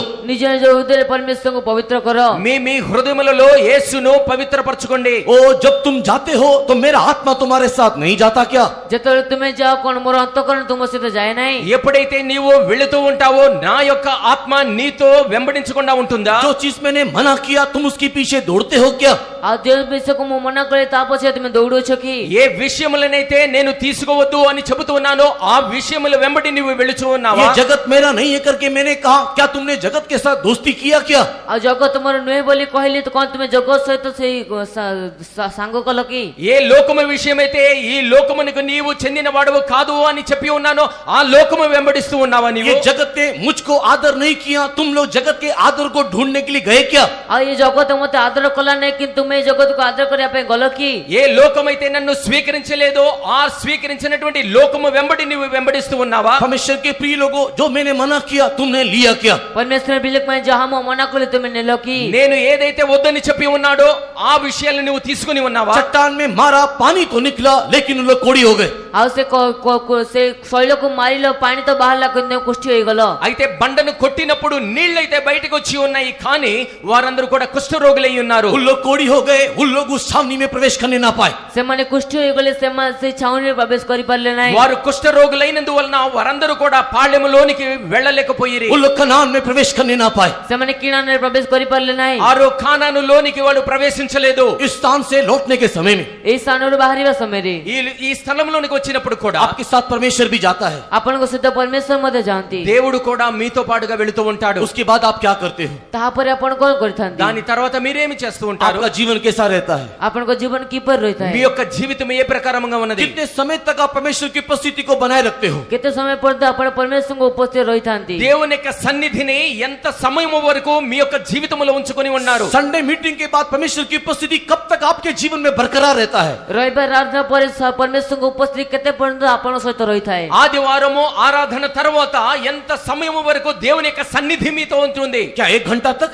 କଣ ଗୋଟିଏ ଘଣ୍ଟା ପର୍ଯ୍ୟନ୍ତ, ఒక గంట పర్యంతం ఉందా, या एक दिन तक, କଣ ଗୋଟିଏ ଦିନ ପର୍ଯ୍ୟନ୍ତ, ఒక దిన పర్యంతమా, या 4 दिन तक, ନା 4 ଦିନ ପର୍ଯ୍ୟନ୍ତ, 4 దినముల, या एक सप्ताह तक, ନା ଗୋଟିଏ ସପ୍ତାହ ఒక ପର୍ଯ୍ୟନ୍ତ, వారము వరక, या पूरा जीवन सारा। ନା ପୁରା ଜୀବନ। లేదంటే జీవితాంతము వరకు ఉన్నదా? इस सुबह के वक्त अपने जीवन को जांच के देखो। ଏକ ସକାଳ ସମୟ ନିଜ ଜୀବନକୁ ପରୀକ୍ଷା କରି ఈ ଦେଖନ୍ତୁ। ఉదయ కాలంలో నీ యొక్క జీవితమును పరిశీలించుకో. परमेश्वर के पवित्र नाम की महिमा होवे। परमेश्वर पवित्र नाम ప్రభు నామానికి మహిమ కలుగును గాక. हमारी यात्रा यीशु को छोड़ करके नहीं है, हमारी यात्रा यीशु के साथ में है। ଆମର ଯାତ୍ରା ଯୀଶୁଙ୍କୁ ଛାଡିକି ନୁହେଁ, ଯୀଶୁଙ୍କ ସହିତ ଅଛି। మన యొక్క జీవన యాత్ర యేసుని విడిచిపెట్టి కాదు, కానీ యేసుతో పాటుగా మన యొక్క యాత్రను కొనసాగించాలి. इसी के लिए हमें यीशु के साथ हमारी यात्रा करना चाहिए। ସେଥି ନିମନ୍ତେ ଆମେ ଯୀଶୁଙ୍କ ସହିତ ତାଙ୍କ ଯାତ୍ରା କରିବା ଆବଶ୍ୟକ। అందుచేతనే మన యొక్క యాత్రను యేసుతో కూడా మనము కొనసాగించాలి. केवल एक वचन को बोल करके मैं इस संदेश को आज समाप्त करना चाहता हूँ। କେବଳ ଗୋଟିଏ ବାକ୍ୟ କହି ମୁଁ ଏ ସମ୍ବାଦକୁ ଆଜି ସମାପ୍ତ କରିବା ପାଇଁ కేవలం ଚାହେଁ। ఒక వాక్యము చెప్పి ఈ యొక్క ఉపదేశాన్ని ముగిస్తాను.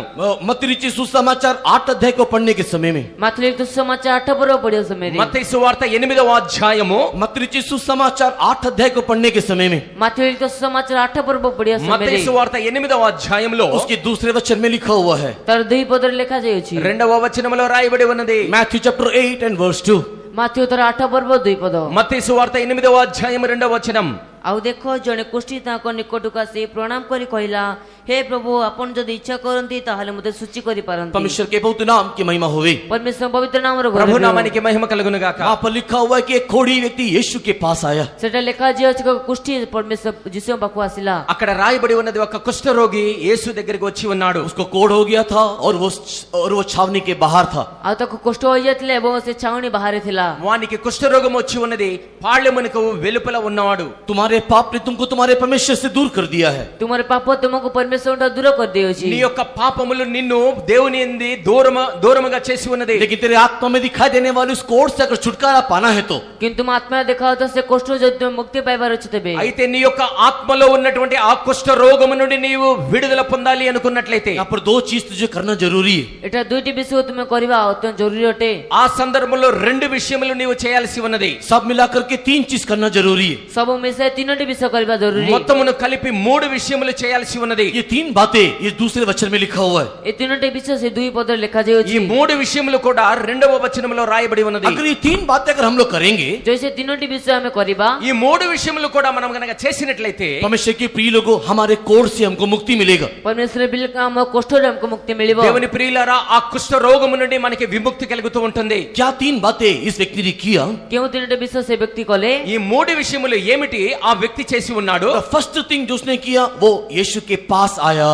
ଆଉ ପ୍ରଥମ ବିଷୟ ଯାହାକୁ ସେ ବ୍ୟକ୍ତି କଲା, ସେ ଯୀଶୁଙ୍କ ପାଖକୁ ଆସିଲା। మొట్టమొదటిగా ఆ కుష్ఠరోగి యేసు యొద్దకు వచ్చి ఉన్నాడు. परमेश्वर के नाम की महिमा होवे। ପରମେଶ୍ୱରଙ୍କ ନାମର ଗୌରବ। ప్రభు నామానికి మహిమ కలుగును గాక. मीटिंग में आना प्रभु के पास आने का अर्थ नहीं है। ସଭାରେ ଆସିବା ପ୍ରଭୁଙ୍କ ପାଖକୁ ଆସିବାର ଅର୍ଥ ନୁହେଁ। కేవలము మీటింగ్ కు వచ్చుట దేవుని యొద్దకు వచ్చినట్లు కాదు. हाँ, मीटिंग में आना, पैसा खर्च करना, नहीं तो पेट्रोल जला करके आना, नहीं तो समय निकाल करके आना, परमेश्वर की उपस्थिति में आने का अर्थ नहीं है। ଆଉ ସେ ସଭାରେ ଆସିବା, ପଇସା ଖର୍ଚ୍ଚ କରି ଆସିବା, ପେଟ୍ରୋଲ ଖର୍ଚ୍ଚ କରି ଆସିବା, ସେ ପରମେଶ୍ୱରଙ୍କ ସମ୍ମୁଖକୁ ଆସିବାର ଅର୍ଥ ନୁହେଁ। మీటింగ్ కి వచ్చేటప్పుడు పెట్రోల్ ఖర్చు చేసుకోవడం, డబ్బులు ఖర్చు చేసుకోవడం, ప్రయాసపడి వచ్చుట, దాని అర్థము దేవుని యొక్క సన్నిధికి వచ్చినట్లు కాదు. आप यहाँ पर बैठे हैं, आप प्रभु की उपस्थिति में, वो उसका कोई गारंटी नहीं है। ଆପଣ ଏଠାରେ ବସି ଅଛନ୍ତି, ପ୍ରଭୁଙ୍କ ଉପସ୍ଥିତିରେ ଅଛନ୍ତି ବୋଲି କୌଣସି ଗ୍ୟାରେଣ୍ଟି ନାହିଁ। నీవు ఇక్కడ కూర్చున్నప్పటికీ కూడా దేవుని యొక్క సన్నిధిలో నువ్వు కూర్చున్నావు అనేటువంటి గ్యారెంటీ అయితే ఏమీ లేదు. इसी के लिए आपका कोढ़ ठीक होगा करके मैं कह नहीं सकता। ସେଥି ନିମନ୍ତେ ଆପଣ କଷ୍ଟ ସୁସ୍ଥ ହେବ ବୋଲି ମୁଁ କହିପାରେ ନାହିଁ। దాని ద్వారా నీ యొక్క కుష్ఠరోగము శుద్ధి అవుతుంది అని నేను చెప్పలేను. लेकिन अगर आपको शुद्धिकरण चाहिए, କିନ୍ତୁ ଯଦି ଆପଣଙ୍କୁ ଶୁଦ୍ଧିକରଣ ଆବଶ୍ୟକ, ఒకవేళ నీకు శుద్ధీకరణ అవసరమైనట్లయితే आपको परमेश्वर के पास नहीं तो यीशु के पास आना है। ଆପଣଙ୍କୁ ପରମେଶ୍ୱର ପାଖକୁ ବା ଯୀଶୁଙ୍କ ପାଖକୁ ଆସିବାର ଅଛି। నీవు దేవుని యొద్దకు లేదంటే యేసు యొద్దకు నీవు రావాల్సి ఉన్నది. परमेश्वर के पवित्र नाम की महिमा होवे। ପରମେଶ୍ୱରଙ୍କ ପବିତ୍ର ନାମର ప్రభు ଗୌରବ। నామానికి మహిమ కలుగును గాక. प्रभु के पास आने वाला व्यक्ति 40 दिन 40 रात बिना खा करके रह सकता है। ପ୍ରଭୁଙ୍କ ପାଖକୁ ଆସିଥିବା ବ୍ୟକ୍ତି 40 ଦିନ 40 ରାତି ନ ଖାଇ ନ ପିଇ ରହିପାରେ। దేవుని సన్నిధిలోనికి వచ్చేటువంటి వ్యక్తి 40 దినములు 40 రాత్రులు అన్నపానములు లేకుండా జీవించగలుగుతాడు. परमेश्वर के समूह में आने वाला व्यक्ति अन्य चिंता के बिना भी यहाँ पर रह सकता है। ପରମେଶ୍ୱରଙ୍କ ସମ୍ମୁଖରେ ଆସିଥିବା ବ୍ୟକ୍ତି ଅନ୍ୟ ଚିନ୍ତା ବିନା ମଧ୍ୟ ଏଠାରେ ରହିପାରେ। దేవుని సన్నిధిలోనికి వచ్చినటువంటి వ్యక్తి వేరే ఆలోచనలు ఏవీ లేకుండా కూడా కూర్చోగలుగుతాడు। प्रभु के सम्मुख में आने वाला व्यक्ति केवल परमेश्वर परमेश्वर परमेश्वर के अलावा और कोई भी अन्य चिंता दिखाई नहीं देता है। ପରମେଶ୍ୱରଙ୍କ ସମ୍ମୁଖରେ ଆସିଥିବା ବ୍ୟକ୍ତି କେବଳ ପରମେଶ୍ୱରଙ୍କ ଛଡ଼ା ଅନ୍ୟ କୋଉ ବିଷୟ ଦେଖାଯାଇନଥାଏ। దేవుని యొక్క సముఖములోనికి వచ్చినటువంటి వ్యక్తి కేవలము దేవుడు దేవుడు దేవుడు తప్పించి వేరే విషయములు అతని మనసులోనికి రాకుండా ఉంటాయి। अभी आप लोग सेल्फ एग्जामिन करके देख लीजिए, अपने आप को निरीक्षण करके देख लीजिए। ଏବେ ଆପଣ ନିଜକୁ ନିରୀକ୍ଷଣ କରି ଦେଖି ନିଅନ୍ତୁ। మీరు మీకు మీరుగా పరీక్షించుకోండి, పరిశీలించుకోండి। जिस घड़ी से आप यहाँ पर आए, ଯେଉଁ ଘଣ୍ଟାରୁ ଆପଣ ଏଠାରେ ଆସିଅଛନ୍ତି, ఏ సమయం నుండి ఇక్కడ మీరు వచ్చి ఉన్నారు, आप परमेश्वर के सम्मुख को महसूस किया है क्या? ଆପଣ ପରମେଶ୍ୱରଙ୍କ ସମ୍ମୁଖକୁ ଉପସ୍ଥିତିକୁ ଅନୁଭବ ఆ କରିଅଛନ୍ତି କି? సమయంలో నుండి దేవుని యొక్క సన్నిధిని మీరు అనుభవించి ఉన్నారా? या आप परमेश्वर के सम्मुख में आकर के एक खोखला व्यक्ति के समान दिखाई दे रहे हो? କଣ ଆପଣ ପରମେଶ୍ୱରଙ୍କ ସମ୍ମୁଖରେ ଆସି ଏକ ଏକ ବୋକା ବ୍ୟକ୍ତି ପରି ଦେଖାଯାଉଛନ୍ତି କି? खोखला खोखला ମାନେ अंदर से खाली।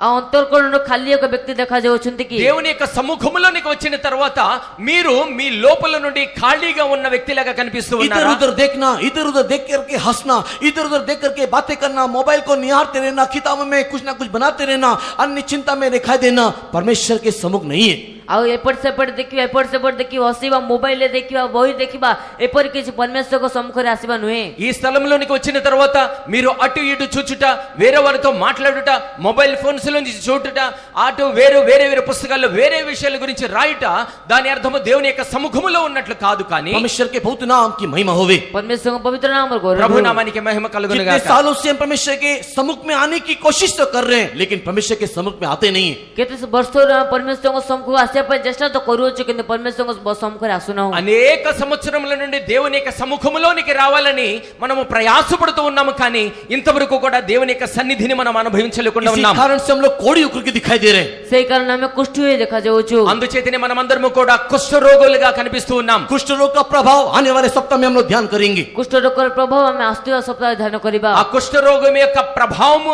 రానున్న దినాల్లో మనం ధ్యానం చేసుకుందాం। एक शब्द में अगर मैं अर्थ कहूं तो आपके आत्मिक जीवन में बढ़ोतरी ना होना आत्मा में कोढ़ का कारण है। ଆଉ ଗୋଟିଏ ଶବ୍ଦରେ ମୁଁ କହେ, ଆପଣଙ୍କ ଆତ୍ମିକ ଜୀବନ ଉନ୍ନତି ନ ହେବା କୋଷ୍ଠର କାରଣ ଅଟେ। ఒకే ఒక శబ్దములో నేను మీకు చెబుతూ ఉన్నాను, మీ యొక్క ఆత్మీయ జీవితంలో వృద్ధి గనక లేదు అన్నట్లయితే మీలో ఆ ఆత్మీయ కుష్ఠరోగం ఉన్నది అని అర్థం। और दूसरा हमको क्या करना है? ଆଉ ଦ୍ୱିତୀୟରେ ଆମକୁ କଣ କରିବାର ଅଛି? రెండవదిగా మనం ఏమి చేయాలి? फर्स्ट रीजन अगर हम लोग नहीं कर पाएंगे तो सेकंड रीजन बोल करके भी कुछ अर्थ नहीं है। ଯଦି ପ୍ରଥମ ବିଷୟ ଆମେ କରିପାରିବୁ ନାହିଁ, ତେବେ ଦ୍ୱିତୀୟ କାରଣ କହିବାର କୌଣସି ଅର୍ଥ ନାହିଁ। మొదటి కారణము మనం గనక చేయనట్లయితే రెండవ విషయాన్ని చెప్పి కూడా ఎటువంటి ఫలము ఉండదు। क्योंकि जो परमेश्वर के सम्मुख में आता है उसी के लिए सेकंड रीजन बोल सकते हैं। କାରଣ ଯିଏ ପରମେଶ୍ୱରଙ୍କ ସମ୍ମୁଖରେ ଆସେ ତାହା ନିମନ୍ତେ ଦ୍ୱିତୀୟ କାରଣ କହିପାରୁ। ఎవడైతే దేవుని యొక్క సముఖములోనికి వస్తాడో వాడికి మాత్రమే రెండవ విషయాన్ని చెప్పగలుగుతాము। But the hope for the best बोलने के समान शायद अगले हफ्ते सुधर जाओगे बोल करके मैं बोल देता हूँ। ଆଉ ସେ ହୋଇପାରେ ଆଗାମୀ ସପ୍ତାହ ସୁଧରି ଯିବେ ସେଇ ନିମନ୍ତେ କହୁଛି। అయితే మిమ్మల్ని మీరు దిద్దుబాటు చేసుకుంటారనేటువంటి ఆశతో ఈ విషయాన్ని నేను మీకు చెబుతూ ఉన్నాను। कोड ठीक होना है तो सेकंड स्टेप क्या है? କୋଷ୍ଠ ଠିକ ହେବା ପାଇଁ ହେଲେ ଦ୍ୱିତୀୟ ପ୍ରଣାଳୀ କଣ ଅଟେ? ఆ కుష్ఠము స్వస్థపడాలి అంటే రెండవ కారణం ఏమి చేయాలి? वहां पर लिखा हुआ है वर्शिप करना चाहिए। ଆଉ ସେଟା ଲେଖା ଅଛି ଯେ ପ୍ରଣାମ ବା ଆରାଧନା କରିବା ଆବଶ୍ୟକ। అక్కడ రాయబడి ఉన్నది ఆయనకు మురక్కాలి, उसको वर्शिप करना चाहिए। ତାଙ୍କୁ ଆରାଧନା କରିବା ଆବଶ୍ୟକ। ఆయనను ఆరాధించాలి। Don't pray directly, but before praying to God, worship God.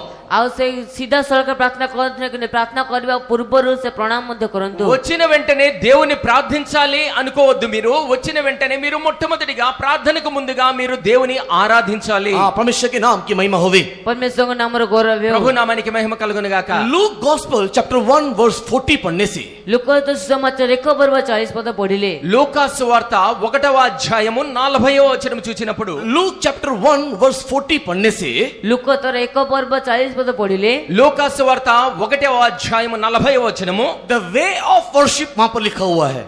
ଆଉ ସେଠାରେ ପରମେଶ୍ୱରଙ୍କ ଆରାଧନା କରିବାର ରାସ୍ତା ମାର୍ଗ ଲେଖାଯାଇଛି। ఏ ప్రకారముగా ఆరాధించాలో అక్కడ రాయబడి ఉన్నది। हाँ, किस प्रकार आराधना करना करके लिखा हुआ है। କେଉଁ ପ୍ରକାର ଆରାଧନା କରିବା ରୀତି ତା ଲେଖାଯାଇଛି। ఏ రీతిగా దేవుని ఆరాధించాలో అక్కడ రాయబడి ఉన్నది। वहां पर क्या लिखा हुआ है? ସେଠାରେ କଣ అక్కడ ଲେଖାଯାଇଛି? ఏమి రాయబడి ఉన్నది? समय नहीं है इसके लिए मैं ही बोलते चले जाता हूँ। ସମୟ ନାହିଁ, ସେଥିପାଇଁ ମୁଁ ହିଁ କହିଦେଉଛି। సమయం తక్కువగా ఉన్నది కాబట్టి చెబుతా వెళ్తాను। वो कोड़ी व्यक्ति यीशु के पास आकर के नील डाउन हुआ करके लिखा हुआ है। ସେଇ ବ୍ୟକ୍ତି ଯୀଶୁଙ୍କ ପାଖକୁ ଆସି ଆଣ୍ଠେଇଲେ ବୋଲି ଲେଖାଯାଉଛି।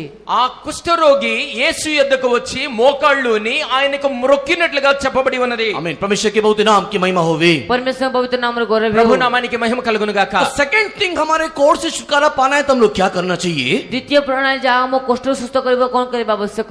రెండవదిగా మన కుష్ఠరోగము నుండి విడుదల పొందాలి అంటే మనం ఏమి చేయాలి? परमेश्वर के प्रिय लोगों घुटने में होकर के उसकी आराधना करना चाहिए। परमेश्वर में आंठू होई ତାଙ୍କ ଆରାଧନା କରିବା ଆବଶ୍ୟକ। దేవుని ప్రియులారా, మనమందరము కూడా మోకాళ్ళుని ఆయన ఎదుట ఆరాధించాలి. घुटने में नहीं होना कोढ़ का एक लक्षण है।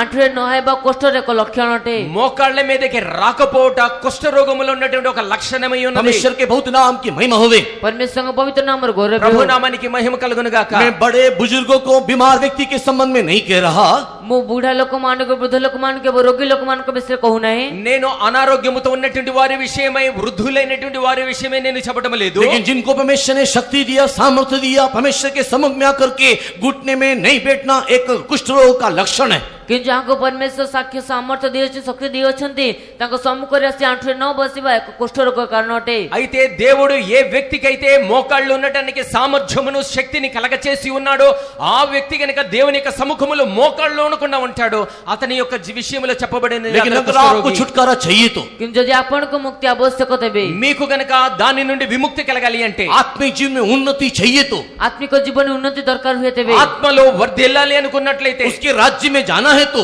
ତାଙ୍କ ରାଜ୍ୟ ଯିବା ପାଇଁ ହେଲେ, ఆయన రాజ్యంలో ప్రవేశించాలి అంటే, उसके पास आकर के घुटने में होना चाहिए। ତାଙ୍କ ପାଖକୁ ଆସି ଆଣ୍ଠୁରେ ହେବା ଆବଶ୍ୟକ। ఆయన యొక్క సముఖములోనికి వచ్చి ఆయన ఎదుట మోకాళ్ళు ఉండాలి. और उसके घुटने में होकर के उसकी आराधना करना चाहिए। ଆଣ୍ଠୁରେ ହୋଇ ତାଙ୍କ ଆରାଧନା କରିବା ଆବଶ୍ୟକ। మోకాళ్ళుని ఆయనను ఆరాధించాలి. कई लोग घुटने में नहीं हो पाते, କେତେ ଲୋକମାନେ ଆଣ୍ଠୁରେ ହୋଇପାରନ୍ତି ନାହିଁ। కొంతమంది మోకాళ్ళు వేయలేకపోతారు. झुक के मोबाइल से खेलते रहते हैं। ଆଉ ସେ ନଇଁ ପଡି ମୋବାଇଲରେ ଖେଳିଥାନ୍ତି। ముందుకు వంగి మొబైల్లో ఆడుతూ ఉంటారు. झुक करके बोलते हैं, शैतान थोड़े मेरे पीठ दबा दे। ଆଉ ସେ ନଇଁ ପଡି କହିଥା ଶୈତାନ ଟିକେ ମୋ ପିଠି ଦବାଇ ଦିଅ। ముందుగా వంగి సాతానా నా వచ్చి నా వెనక వీపును రుద్దు. मैं ताली नहीं बजाऊंगा, मैं तेरी बात मानूंगा, मैं ताली नहीं बजाऊंगा, मेरे पीठ को थोड़ा दबा दे बोल करके झुक करके शैतान को पीठ दे देते हैं। ଆଉ ସେ ମୁଁ ତାଳି ବଜାଏ ମାନେ ତୁମ କଥା ମାନି କହି ଶୈତାନକୁ ପିଠି ଦେଖାଇ ଦିଅନ୍ତି। నేను చప్పట్లు కొట్టను, నేను ఆరాధించను, నీవు నా వెనుకకు వచ్చి నా వీపును నమురుతూ ఉండు. गाना खोल करके मुंह खोल के गाते नहीं है। ଆଉ ଗୀତକୁ ମୁଖ ଖୋଲି ଗାଆନ୍ତି ନାହିଁ। నోరు తెరిచి పాటలు పాడరు. मुंह खोल के गाते नहीं, सुनते रहते हैं, देखते रहते हैं। ଆଉ ମୁଖ ଖୋଲି ଗାଆନ୍ତି, ଶୁଣିଥାନ୍ତି, ଦେଖିଥାନ୍ତି। నోరు తెరిచి పాటలు పాడరు, వింటూ ఉంటారు, చూస్తూ ఉంటారు. बोलने से कौन कौन करते करके अभी मैं उंगली दिखा करके भी बोल सकता हूँ, लेकिन मैं अपने आप को भी हीन करना नहीं चाहता, आपको भी बेइज्जत करना नहीं चाहता। ଆଉ ମୁଁ କହିବା ପାଇଁ ଗଲେ ଆଙ୍ଗୁଳି ଦେଖାଇ ମଧ୍ୟ କହିପାରେ, ନିଜକୁ ହୀନ କରିବା ପାଇଁ ଚାହେଁନି କି ଆପଣଙ୍କୁ ବେଇଜ୍ଜତି କରିବା ପାଇଁ ଚାହେଁ ନାହିଁ। అటువంటి వారు ఎవరో నేను వేలెత్తి చూపించగలుగుతాను.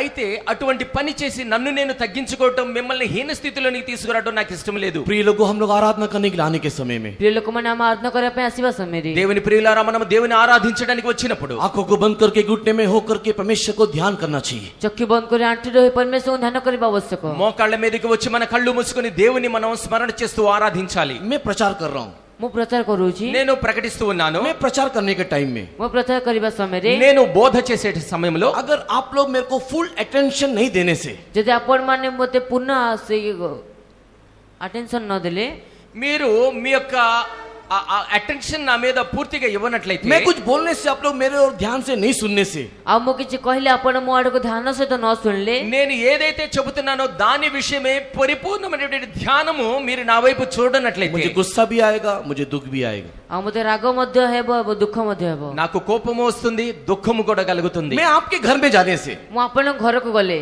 నేను మీ ఇంటికి వచ్చినప్పుడు मैं आपसे बात नहीं करके, ମୁଁ ଆପଣଙ୍କ ସହିତ କଥା ନ କହି, నేను మీతో మాట్లాడకుండా, मैं वहां पर फोन से बात करके रहने से, ମୁଁ ସେଠାରେ ଫୋନରେ କଥା ହେଇ ରହିଲେ, నేను బయటికి వెళ్లి ఫోన్ లో మాట్లాడుతూ या ఉన్నట్లయితే, अन्य लोगों से बातें करने से, ଆଉ ଅନ୍ୟ ଲୋକଙ୍କ ସହିତ କଥା ହେଲେ, లేదంటే వేరే వాళ్ళతో నేను మాట్లాడుతూ ఉన్నట్లయితే, आपका प्रार्थना क्या है, आपका निवेदन क्या है, आपकी जरूरत क्या है, आपका दुख क्या है, उसको नहीं सुन करके इधर उधर अन्य चिंता में रहने से, ଆପଣଙ୍କ ପ୍ରାର୍ଥନା, ଆପଣଙ୍କ ନିବେଦନ, ଆପଣଙ୍କ ଆବଶ୍ୟକତାକୁ ନ ଶୁଣି ଏପଟେ ଏପଟେ ଚିନ୍ତା କରି ରହିଲେ, నీ యొక్క అవసరము, నీ యొక్క ప్రార్థన అవసరము, నీ యొక్క విషయములు, నీ యొక్క దుఃఖము నేను తెలుసుకోకుండా వేరే విషయాల వైపు నా మనసు పెట్టినట్లయితే, आप कुछ बोल रहे हो लेकिन आपके सामने जिसको आप बोल रहे हो वो व्यक्ति दूसरी तरफ मुड़ के खड़े रहने से, ଆଉ ଆପଣ କିଛି କହୁଛ କିନ୍ତୁ ଆପଣଙ୍କ ସମ୍ମୁଖରେ ଆପଣ ଯାହା କହୁଛନ୍ତି ସେ ଅନ୍ୟ ଆଡକୁ ମୁହଁ କରି ଠିଆ ହେଲେ, నీవు కొంత మాట్లాడుతూ ఉన్నావు, ఎవరితో అయితే నువ్వు మాట్లాడుతూ ఉన్నావో ఆ వ్యక్తి కనుక నిన్ను విడిచిపెట్టి వేరే వ్యక్తితో మాట్లాడుతూ आप ఉన్నట్లయితే, अपने बच्चों को आ करके बोलने से नहीं आने से, ଆପଣ ନିଜ ପିଲାମାନଙ୍କୁ ଆସ ବୋଲି କହିଲେ ନ ଆସିଲେ,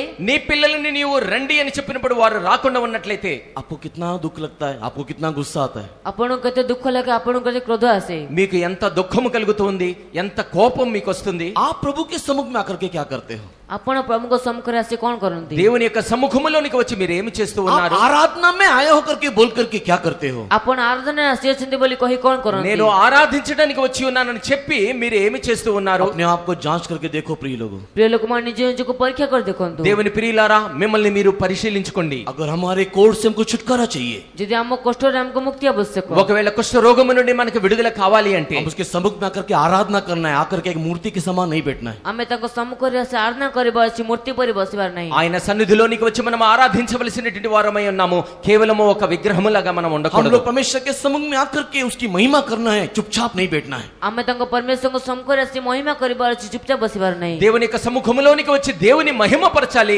మనము మౌనముగా उसके ఉండకూడదు. लिए स्तुति करना है, उसके लिए मुंह खोल के प्रार्थना करना है। ସେଥିମଧ୍ୟ ସ୍ତୁତି କରିବାର ଅଛି, ମୁଖ ଖୋଲି ପ୍ରାର୍ଥନା କରିବାକୁ ଅଛି। ఆయనను స్తుతించాలి, నోరు తెరిచి మనము हम लोग ఆరాధించాలి. घुटने में होना है, उसको थाली बजा करके उसकी प्रशंसा करना है। ଆଣ୍ଠୁରେ ହେବାର ଅଛି, ତାଳି ବଜେଇ ପ୍ରଶଂସା କରିବାର ଅଛି। మనము మోకాళ్ళుని మన నోటితోటి ఆయన్ని ప్రశంసిస్తూ మనం ఆయన్ని ఆరాధించాలి. आंख बंद करने के समय में आंख बंद करना है। ଚକ୍ଷୁ ବନ୍ଦ କରିବା ସମୟ ଚକ୍ଷୁ ବନ୍ଦ କରିବାର ଅଛି। కళ్ళు మూసుకోండి అని చెప్పినప్పుడు కళ్ళు మూయాలి. परमेश्वर के प्रिय लोगों, ऐसे हमको आराधना करना है। ପରମେଶ୍ୱର ପିଲାମାନେ ଏପରି ଆମେ ଆରାଧନା କରିବାର ଅଛି। దేవుని ప్రియులారా, ఇవన్నీ కూడా దేవుని ఆరాధించే ये విషయాలు. दो चीज करने के बाद ଏ ଦୁଇଟି ବିଷୟ କରିବା ପରେ ఈ రెండు విషయాలు చేసిన తర్వాత फिर उसने प्रार्थना किया, प्रभु अगर तू चाहे तो मेरे कोढ़ को तू शुद्ध कर सकता है। ତାପରେ ସେ ପ୍ରାର୍ଥନା କଲେ, ହେ ପ୍ରଭୁ, ଯଦି ତୁମେ ଚାହଁ ତେବେ ମୋର କୋଷ୍ଠକୁ ତୁମେ ସୁସ୍ଥ କରିପାର। ఆ తర్వాత ఆ కుష్ఠరోగి చెప్పి ఉన్నాడు, ప్రభువా నీకిష్టమైతే నన్ను కుష్ఠరోగము నుండి శుద్ధీకరించగలవు. फर्स्ट दो विषय यीशु देखने के बाद थर्ड विषय को यीशु मसीह ने ग्रांट किया।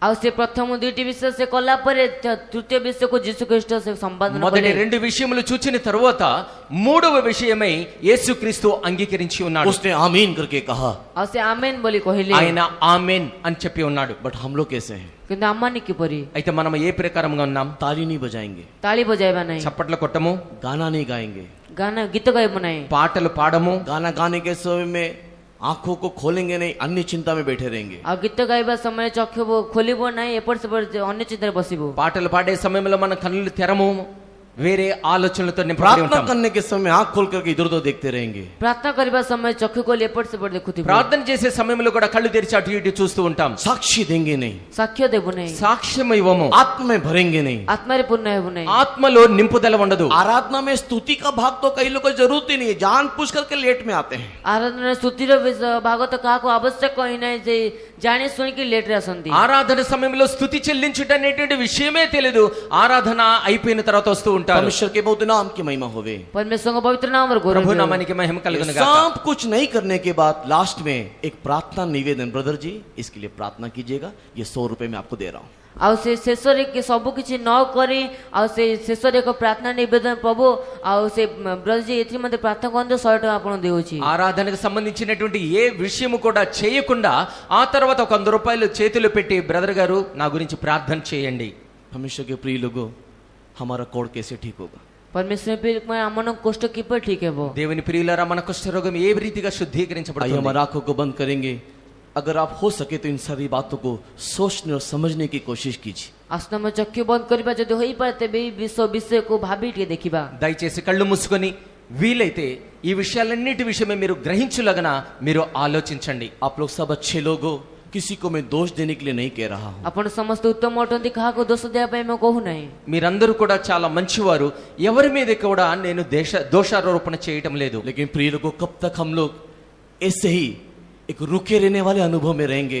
एक बढ़ोतरी क्यों हमारे अंदर नहीं आ रहा है? କିନ୍ତୁ ପ୍ରିୟ ଲୋକମାନେ, କେ ପର୍ଯ୍ୟନ୍ତ ଆମମାନେ ସେ ଏକ ରହିଥିବା ଏକ ଅବସ୍ଥାରେ ରହିବା, ଆମ ମଧ୍ୟରେ କୋପ ଏକ ବୃଦ୍ଧି ଆସୁନାହିଁ। దేవుని ప్రియులారా, ఎంతకాలము మన యొక్క ఆత్మలో వృద్ధి లేకుండా ఒకే స్థలములో ఉంచబడేటువంటి వారుగా ఉండగలుగుతాం? आइए एक परिवर्तन आने दें। ଆସନ୍ତୁ ଏକ ପରିବର୍ତ୍ତନ ଆସୁ। రండి, మనలో పరివర్తన కలగనివ్వండి.